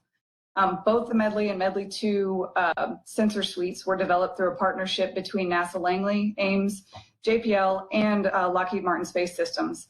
And in fact, our centers have been working together for many years on Mars missions, particularly on EDL technology and trajectory development, going all the way back to the Viking days. If you could pull up that first image, please. This shows an overview of our sensor locations. Medley 2 has 28 sensors on the Mars 2020 aeroshell. The aeroshell consists of the heat shield, which is shown in the back of the image, sort of the tan, brown colored item, and that's what faces the atmosphere during entry. And then also the back shell, which is the white piece you see up front, and that's what covers Perseverance. Medley 2 has sensors on both the heat shield and the back shell. We have 7 different types of sensors that fall basically into 3 different categories: pressure transducers, which measure pressure, thermocouples, which measure temperature, and heat flux sensors, which measure the heating in the vicinity of the spacecraft. We'll start taking our data a few hours before entry, and we'll continue through parachute deployment. And all of that data will help us to understand several things about the extreme EDL environment. One of those is what's the impact of wind on the vehicle's trajectory. We learned with Medley that MSL's path was affected by winds in the seconds before the parachute deployed, and so we'd like to learn more about that this time around. We'll also learn about the energy and the hot gases that are close to the vehicle, and that heat is really generated in a couple of different ways. One is just from the friction that comes from flying so fast through the atmosphere, and another is radiant heat. So if you think of what it feels like to put your hands in front of a fireplace and you can kind of feel the heat coming off of it, that's the type of heat we're trying to measure there. And finally, we'll be looking at the performance of the insulation material that protects Perseverance from the extreme heating environment. And the way we do that is to take temperature measurements at different places throughout that material. So what differentiates Medley 2 from the first Medley is that we're going to be collecting better data over more of the entry timeline. We'll do that by spreading out our sensors in more locations, gives us better coverage. And we're also measuring 3 different pressure ranges this time, whereas we only had 1 on Medley. We also have heat flux sensors, which actually touch the atmosphere. So rather than sitting below the surface of the material, these are actually right out there on the surface of the vehicle, touching the atmosphere, and that gives us more accurate measurements. And all of that allows us to seek answers to questions that were raised by Medley and to explore areas that we couldn't address last time. And when we combine the data of Medley 2 with the first Medley, we're going to be able to really improve designs for future entry systems, both for robotic and for human missions. And the way it'll do that is to help us to improve the computer codes we use to predict the environments. Because the Mars atmosphere is so different from Earth's, it's very difficult to test for Mars entry conditions here. And so we rely on computer codes to essentially over-design the vehicle to make sure that we can survive worst-case conditions. But that means the vehicle probably ends up heavier than it needs to be. So if we can understand the heating better, then we can make the heat shield much lighter by up to about 35%. And that'll translate to lower cost, more science, and more supplies for human missions. And then if we can better understand how the vehicle flies, we can have safer and more reliable landings. And that'll help us to reduce the footprint for landing, which means we can put landers closer to interesting science or put people closer to the supplies that we sent to Mars ahead of them. So not only can we extend what we learned to future Mars missions, but like Mars sample return, but we can also extend it to EDL missions at other planets or moons like Venus or Saturn's moon Titan. If you could please pull up the second image. This is an image of a few of our team members after we completed the final Medley 2 end-to-end checkout in late 2019. And this was essentially when all of our hardware was installed on the heat shield, which you see on the right, and then the back shell on the left. So everything was installed and hooked up, and we verified that it worked. So we're all giving the thumbs up because that was a pretty good day for us.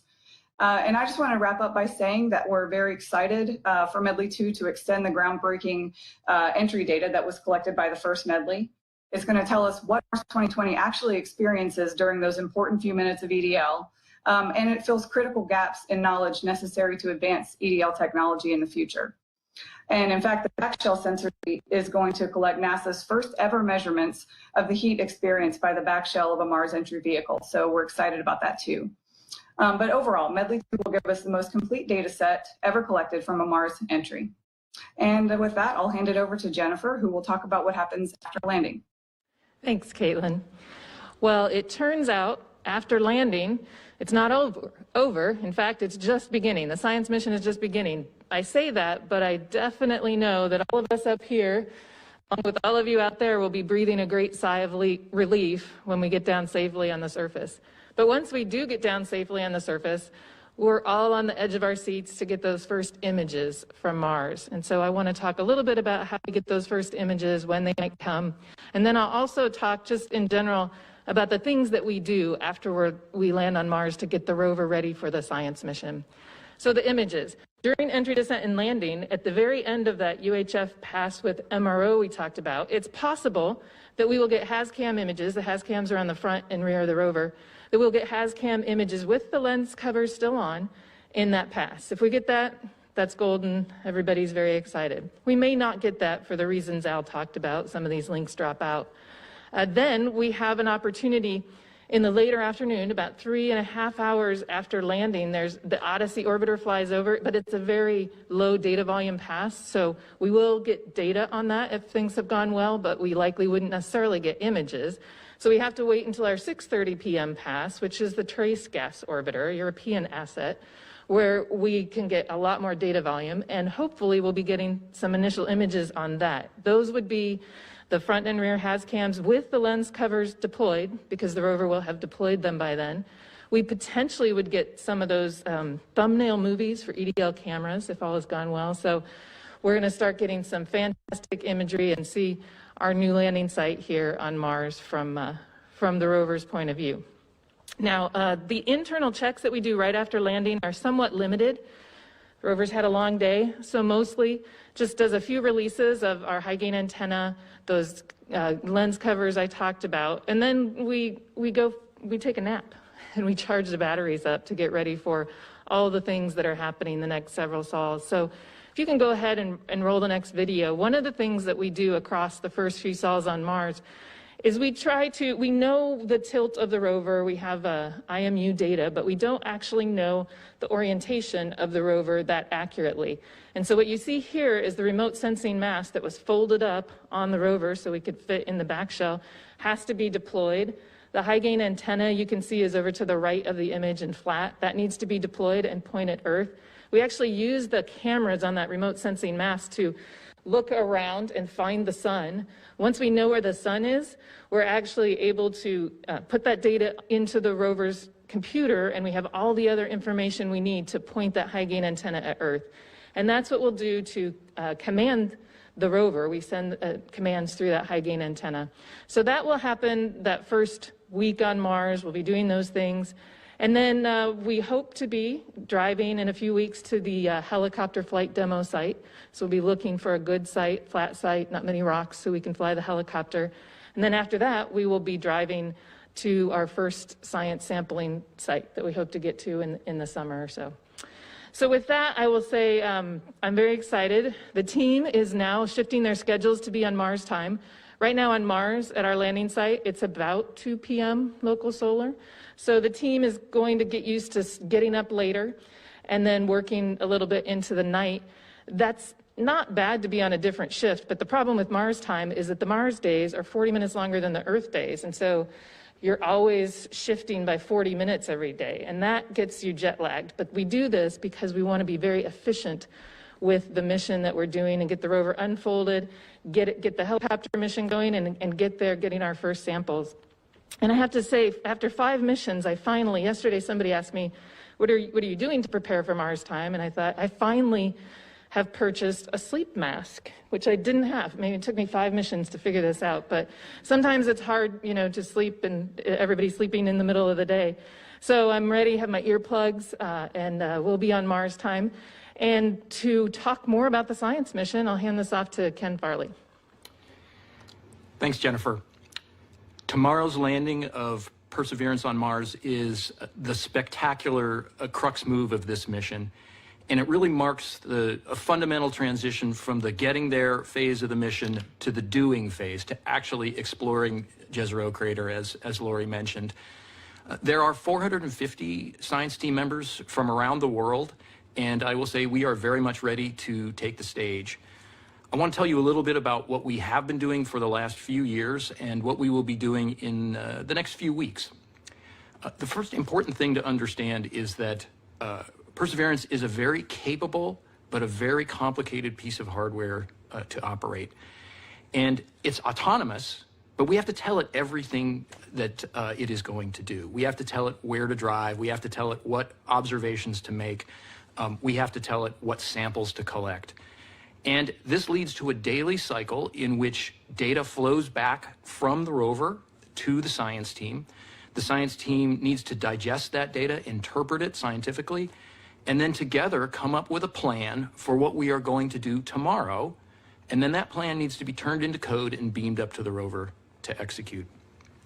This is a very fast-paced, high-stakes operation. It's kind of a race to get it done. And it also involves literally hundreds of people having to work together seamlessly. And I can tell you, this is not what scientists usually do. Scientists do not usually perform under these kinds of circumstances. And what that means is we have had to train. And so I want to tell you exactly how we went about doing this. We need to get really good at this daily cycle. And if I can have the first video. Here you see an example of one of our training exercises in which we sent a small team of scientists out to the Nevada desert with instruments to simulate what was on the rover. Meanwhile, the rest of the science team, some at JPL and some at their home institutions, did a full-up role-playing exercise for about a week where we went through this daily cycle, and we learned a lot about how this is going to unfold, so we have gotten better at it. And through this kind of exercise and a variety of other kinds of training exercises, we've really sharpened our skills.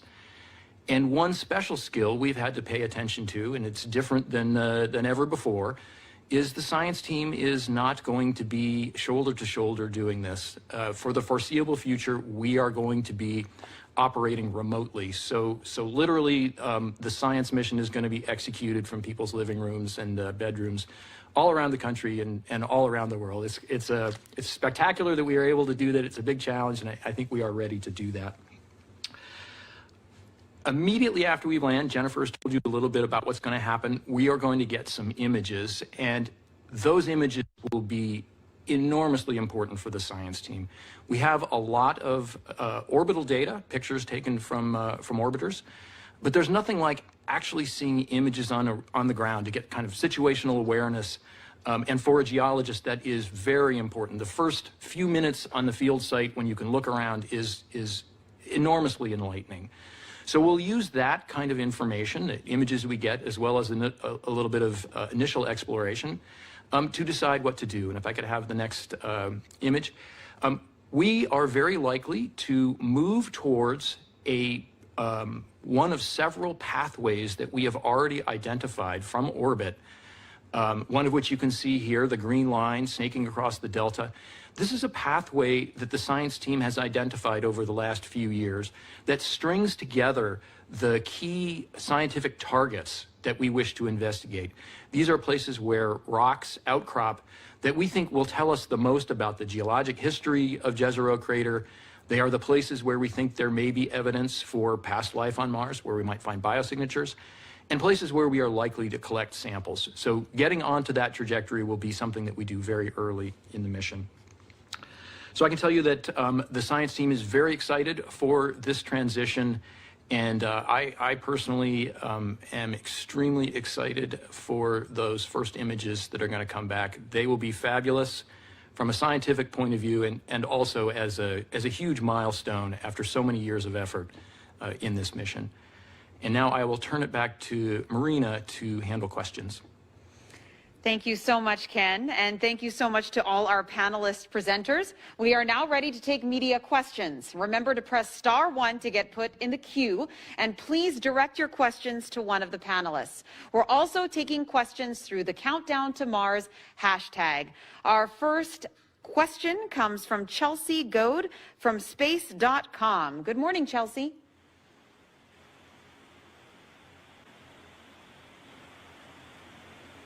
All right, folks, we're going to switch away from that. We'll take you back out there a little bit later this evening to get those updates about tomorrow's big mission. But in the meantime, we're going to go out to our sister station in Seattle, Q13, with the latest on what they are seeing on their weather and some of their top stories of the day. Of a teenager from Marysville. Tonight, the mother of the victim sharing her journey for justice. This is Q13 News at 5. A local community is reeling after the death of a 3-month-old baby, a death which police have deemed suspicious. Thanks for joining us for the news at 5. I'm Jamie Tompkins. And I'm Matt Lorch. Q13 News reporter Jennifer Lee is live in Redmond, where the scene is still quite active at this hour. Jen? Yeah, Matt and Jamie, since the last update an hour ago, there has been a lot of movement with police who have been on the scene for hours. We now know that they have secured that warrant. They also got consent from the person who lives in that unit where that 3-month-old was found dead, and neighbors here say that they are sick to their stomach to learn this information. And in fact, just a few minutes ago, we saw workers with the King County Medical Examiner's office pull a stretcher out from that van. Just a very sad sight for neighbors who have been watching this now active scene here at the housing complex right off of Avondale Road and Northeast 98th Way. What police have told us so far is that at 9:30 this morning, an individual who was inside the unit called police to report the baby's death. Officers entered the home, discovered the baby, then left to secure that warrant. And police say that there is no threat to this complex and people who live in the area. But again, people are just beside themselves after learning this information. It's really terrifying to hear because I don't know what could have happened to that baby, but hopefully the family's okay. I send prayers to the family. Yeah, just got to keep our kids safe around here, I guess. At last check, Redmond police say that they were working on notifying family members of this 3-month-old child who was found dead. And we know that the medical examiner's office is inside that unit right now here at the housing complex on Northeast 98th Way. And as for the rest of this evening, police detectives with Redmond Police are going to be here for several long hours. We're expecting our next update from police tomorrow morning. For now, reporting live in Redmond, Jennifer Lee, Q13 News. Terribly sad. We are also on top of another investigation in Kirkland where 2 teenagers and 1 man are accused of murdering a teen during a gun swap back in September. Investigators say the victim, 18-year-old Cyrus Mason, met the 3 suspects at Houghton Beach Park in Kirkland, where he was shot multiple times and died. Tonight, Frankie Thompson is digging into this big break in the investigation and also catching up with the victim's mother as well. Frankie? Jamie, Kirkland police have been diligently working to investigate the homicide that happened on that deck here at Houghton Beach Park. Cyrus Mason's mother says she is relieved she can finally start getting some answers about that fateful night. But she tells me taking in today's news is just as hard as when she lost her son that day. Kirkland police arrested 2 teenagers and a man. They're now in jail for the shooting death of the 18-year-old. It happened at the park the night of September 16th on the dock. Investigators say the plan was for the group to meet here for a gun transaction. They tell us Mason did not initiate the sale, but was on the dock to conduct the transaction. He was shot several times before suspects ran to a car and drove away. As hard as these past 5 months have been, Mason's mother tells me she still finds joy in the memories of her best friend. Just all the lives that he changed. He changed so many lives, and he was just forever present in our lives still to this day. I swear I see him in the corner of my eye sometimes. All 3 suspects were booked in King County Jail. The 2 teenagers will also be tried as adults. Reporting live in Kirkland, Frankie Thompson, Q13 News. Frankie, thank you. Well, is Mercer Island being selfish when it comes to our region's homeless crisis? That is what some people are asking after the city council voted to ban camping on public property. The council says this is a move to help people experiencing homelessness and to get them into shelters, but not everyone is buying it. This is Keegan Casper's home, an RV, parked next to the Walmart in Factoria in Bellevue. It's not cheap to live in Seattle either. He's been here with his wife and pets for the better part of 2 years after losing his job and getting evicted. I forgot my keys, I'm grabbing them. If he wanted to drive over the bridge to nearby Mercer Island and park, he could soon be slapped with a misdemeanor offense, fines up to $1,000 and 3 months in jail. I think it's a bad policy. It criminalizes homelessness. The council voted 6-1 to ban camping on public property on Mercer Island. It already blocks campers and tents in city parks. Many people on the island, known for its high quality of life and property values, telling us they want to keep Seattle's homeless crisis off the island. It's a regional problem, but I don't want to see Mercer Island become like Seattle at all. Certain areas you just don't want to see that on the sidewalks. You don't want to see campers. I say good for Mercer because they shouldn't have a bunch of campers. It's an eyesore. City leaders say it's less about punishment and more about connecting people who experience homelessness with shelters and other services. Since there is not a homeless shelter on Mercer Island, officers direct people to shelters on the east side. Elisa Chatinsky helps run 2 of those shelters. Being homeless is traumatic enough. I don't think stigmatizing them by packing them up and trying to move them to a different place is going to help. These Sophia Way shelters in Bellevue and Kirkland are already at capacity most of the time.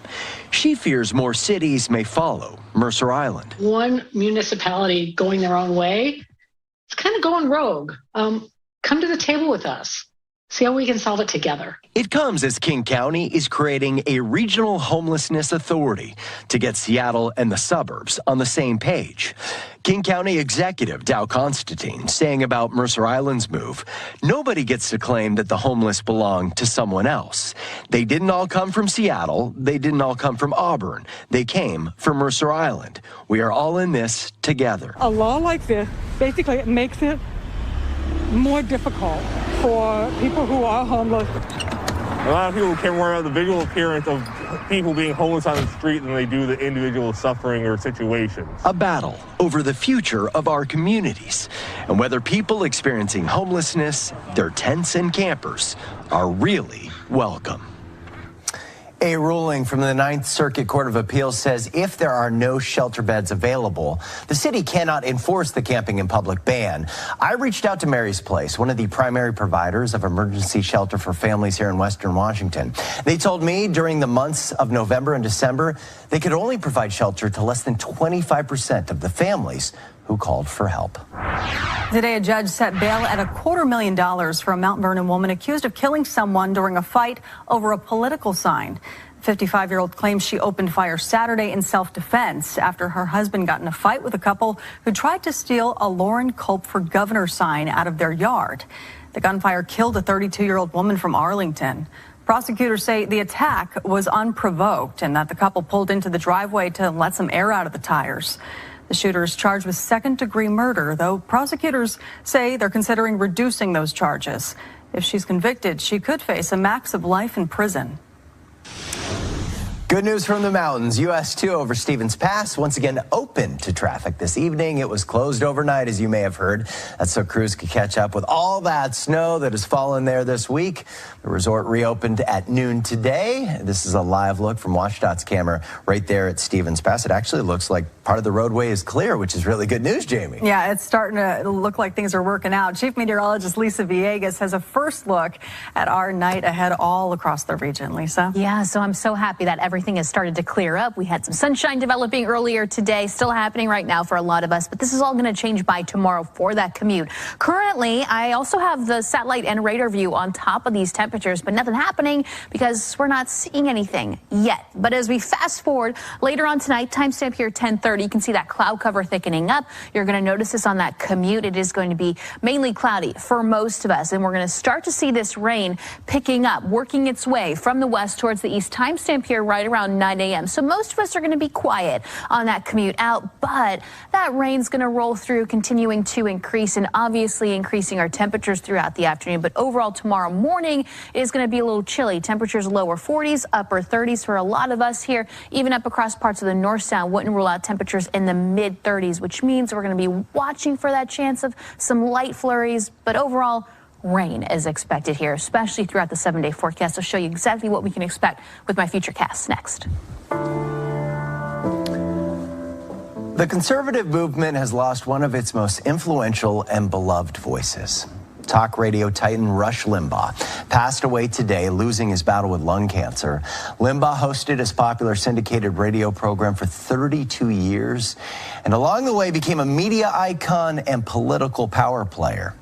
Last year, former President Trump honored Limbaugh with one of the nation's highest honors, the Presidential Medal of Freedom.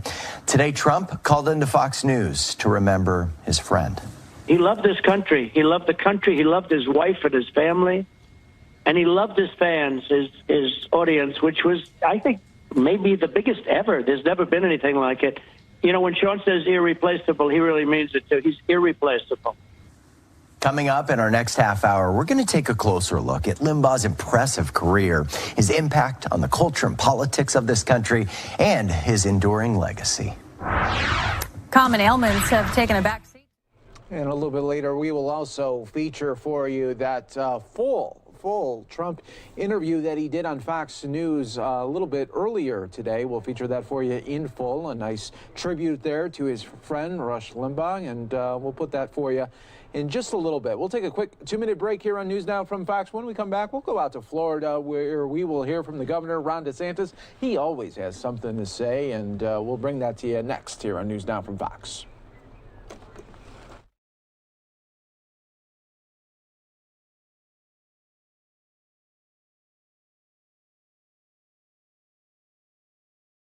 Cruz and Baugh, and also Bill Galvano, a good friend of mine who did great work.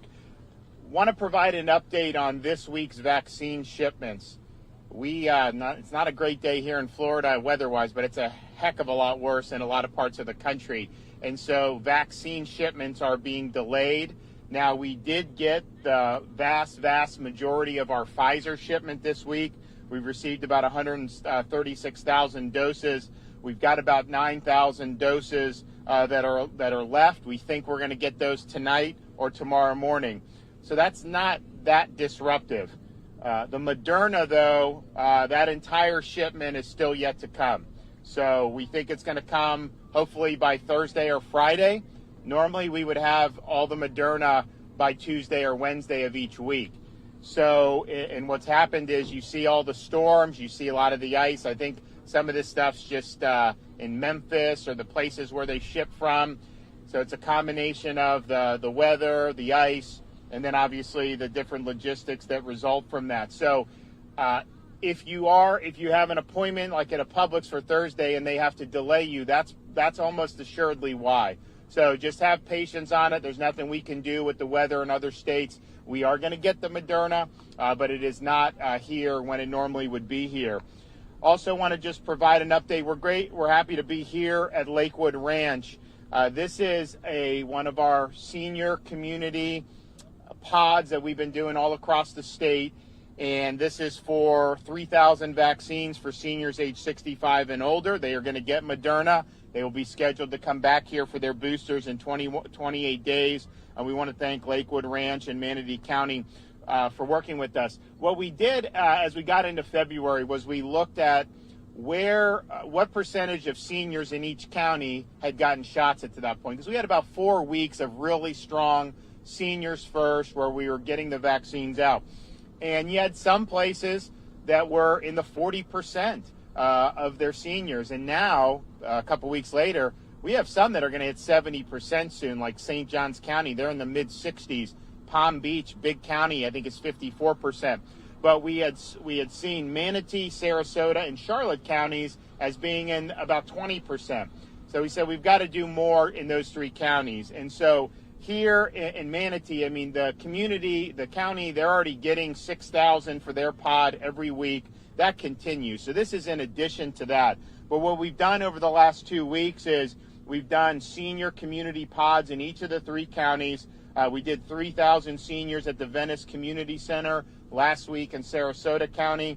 We did 3,000 at Kingsgate down in Charlotte County, and then obviously here at Lakewood Ranch. We've also seen an expansion of Publix into these counties. Now, Charlotte did have Publix for a few weeks, but you now have 17 Publix and 1 Winn-Dixie in Manatee, and then 22 Publix in Sarasota. So the percentages have gone from 20 to about 30, and Sarasota is a little higher than that. So we want to keep it going and keep the momentum going. So of the 3 events that we've done just in the last week or two, that'll be in almost 10,000 additional doses. And again, this is not diverting from what the counties are getting. This is over and above. We've done these in other parts of the state, Palm Beach County. We've done them in Hillsborough County. We've done them in Sumter County, and we're going to continue doing that. So in 3 counties, you have the almost 10,000 for these senior community pods. Then you have 46 Publix and 1 Winn-Dixie for the 3 counties. We're also working with Walmart as the federal pharmacy program increases. We want to ask Walmart to get involved in some of these counties as well. So stay tuned for that. But we're at the point now where, because the numbers lag in terms of when it's reported, and you're going to probably see even more lag because of the delayed shipments as well. But we're already reporting about 1.8 million seniors, but we're hitting 2 million pretty close in terms of seniors that have gotten a shot.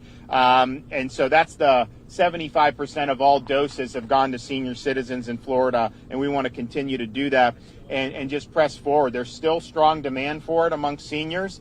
We do anticipate next week, as of right now, that we will see a net increase of 41,000 doses above and beyond what we got, what's due to come in this week. Obviously, we haven't gotten all the Moderna yet.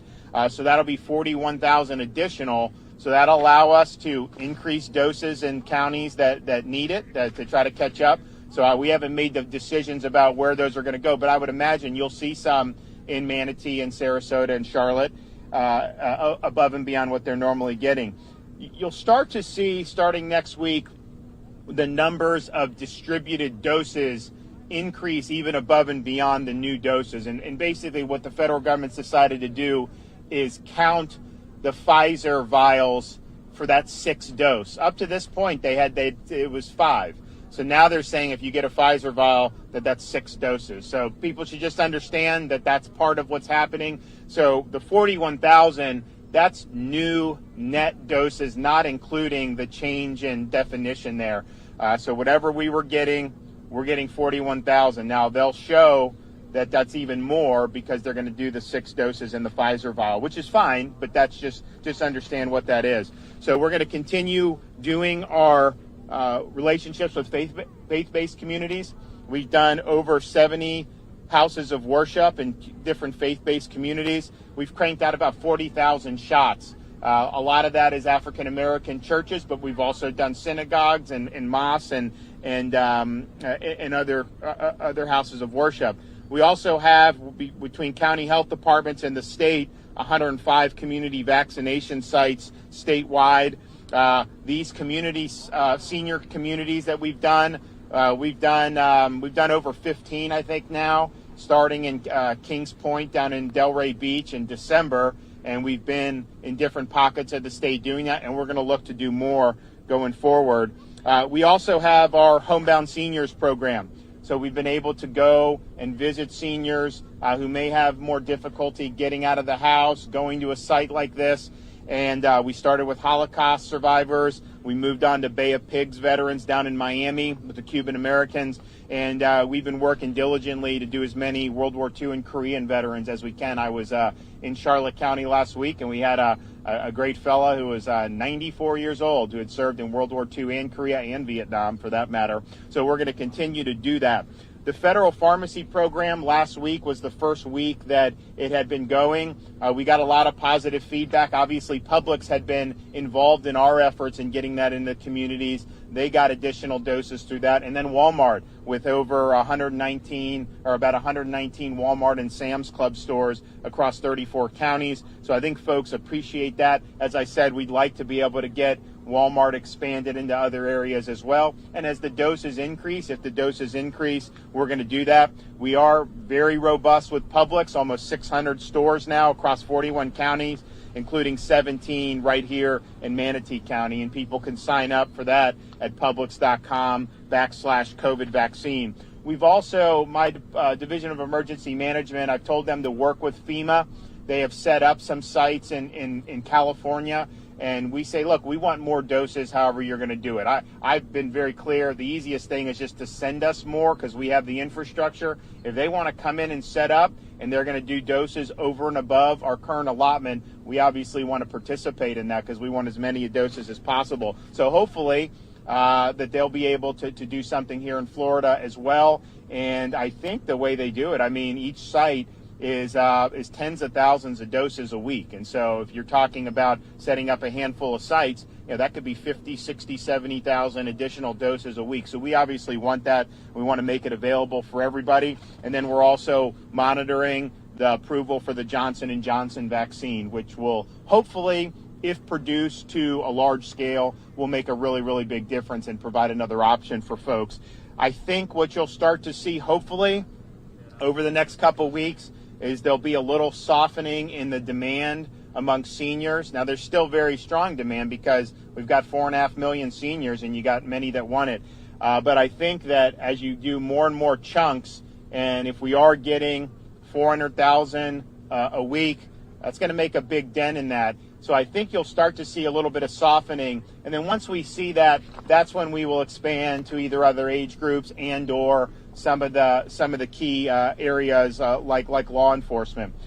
We also are happy, though, that like everywhere in the country, you're seeing pretty big declines in hospitalizations for COVID, emergency room visits, and I think you're going to continue to see that. Is that because of vaccine yet? I don't know. I think it's probably more just the natural seasonal pattern that this virus has done. It's interesting. You watch some of these people talk about, oh, well, people just started behaving all of a sudden. Really? Like the whole country just started behaving better? No, it's a seasonal pattern, very consistent in terms of when it goes up and goes down. So I think that's probably most of it. But I do think we're going to start to see some of the effects of the Seniors First strategy with the vaccinations, hopefully over these next couple weeks. And so if you're declining, does it hasten the decline amongst senior citizens in terms of cases, hospitalizations, and obviously mortality? And if we see that, then we know that these vaccines are doing a good thing. Israel seems like they've had the seniors for the hospitalizations have fallen off a cliff. Of course, they vaccinated a huge percentage of their seniors very quickly. They did a great job, and you are seeing that. For us, I think it's going to take a little bit more, but by March, I think we're going to have a really good sense of the efficacy of this, and I'm very optimistic. It could be part of what we're seeing now across the country, but I think probably these last 2 weeks of February are going to be the key thing. So we're going to continue doing this.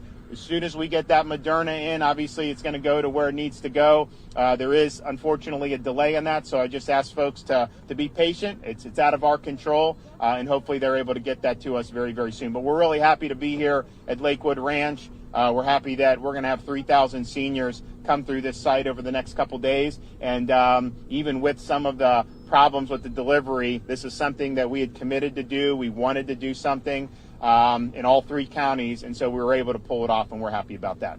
Okay, anybody have any questions? Yes, ma'am. I know you like to make decisions based on the evidence, Governor. There's way more cases in other parts of the county. Zip code 34221 has more than 4,300 cases. Can you commit to doing a pop-up site just for those residents as well? So we're not limiting it necessarily. So the 6,000 doses that go to the county as a matter of course. This is limited, though. Exactly. This is in addition to what is normally sent. So we. Okay. Am I going to answer? Okay. Thanks. So you asked your question. Now let me answer. So the 6,000 doses that go to the county, that is able to be apportioned how they see fit. So if that's an area they want to go, absolutely they can do it. We also have the Publix, which is spread out all across the county, that are able to do it.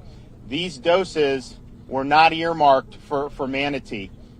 These were general doses that we were using to supplement what was already done. And so the reason why you do these community pods like we did at Kings Point down in Delray is because you can go in quickly. You ask the communities to provide the folks, you rush it through, and you can do thousands in a few days. And so we're going to continue to supplement. If we do get the 42,000, 41,000 additional doses, I'm pretty confident that you'll see more. You'll see a chunk of that in Manatee, Sarasota, and Charlotte. Specifically to the 2 zip codes that were chosen, it was a very contested topic in the commission meeting last night. There's 3,000 additional doses. Those 2 zip codes, people are upset, Commissioner specifically, that if he honed in on those 2. So would they rather us send it to other counties? The question is, who specifically made that choice to hone in on those 2 zip codes? It wasn't a choice about zip codes. It was a choice about where's a high concentration of seniors where you could have communities provide the ability for them to go on. It wasn't choosing one zip code over another. If there's another community that has tens of thousands of seniors that you can work through, we've done this in places like Sun City Center. We've done it in Kings Point down in Delray. We did it in Solavita in the Polk Osceola area. Obviously, we've done a lot in the villages. And so go where the seniors are, try to knock it out. But just understand, if folks here are complaining about doing a pod, this is additional to what the county's getting. So I think most people want to have more vaccine being delivered. I think this is a good setup. I think you're going to go through and get a lot of folks who are going to be able to get shots that may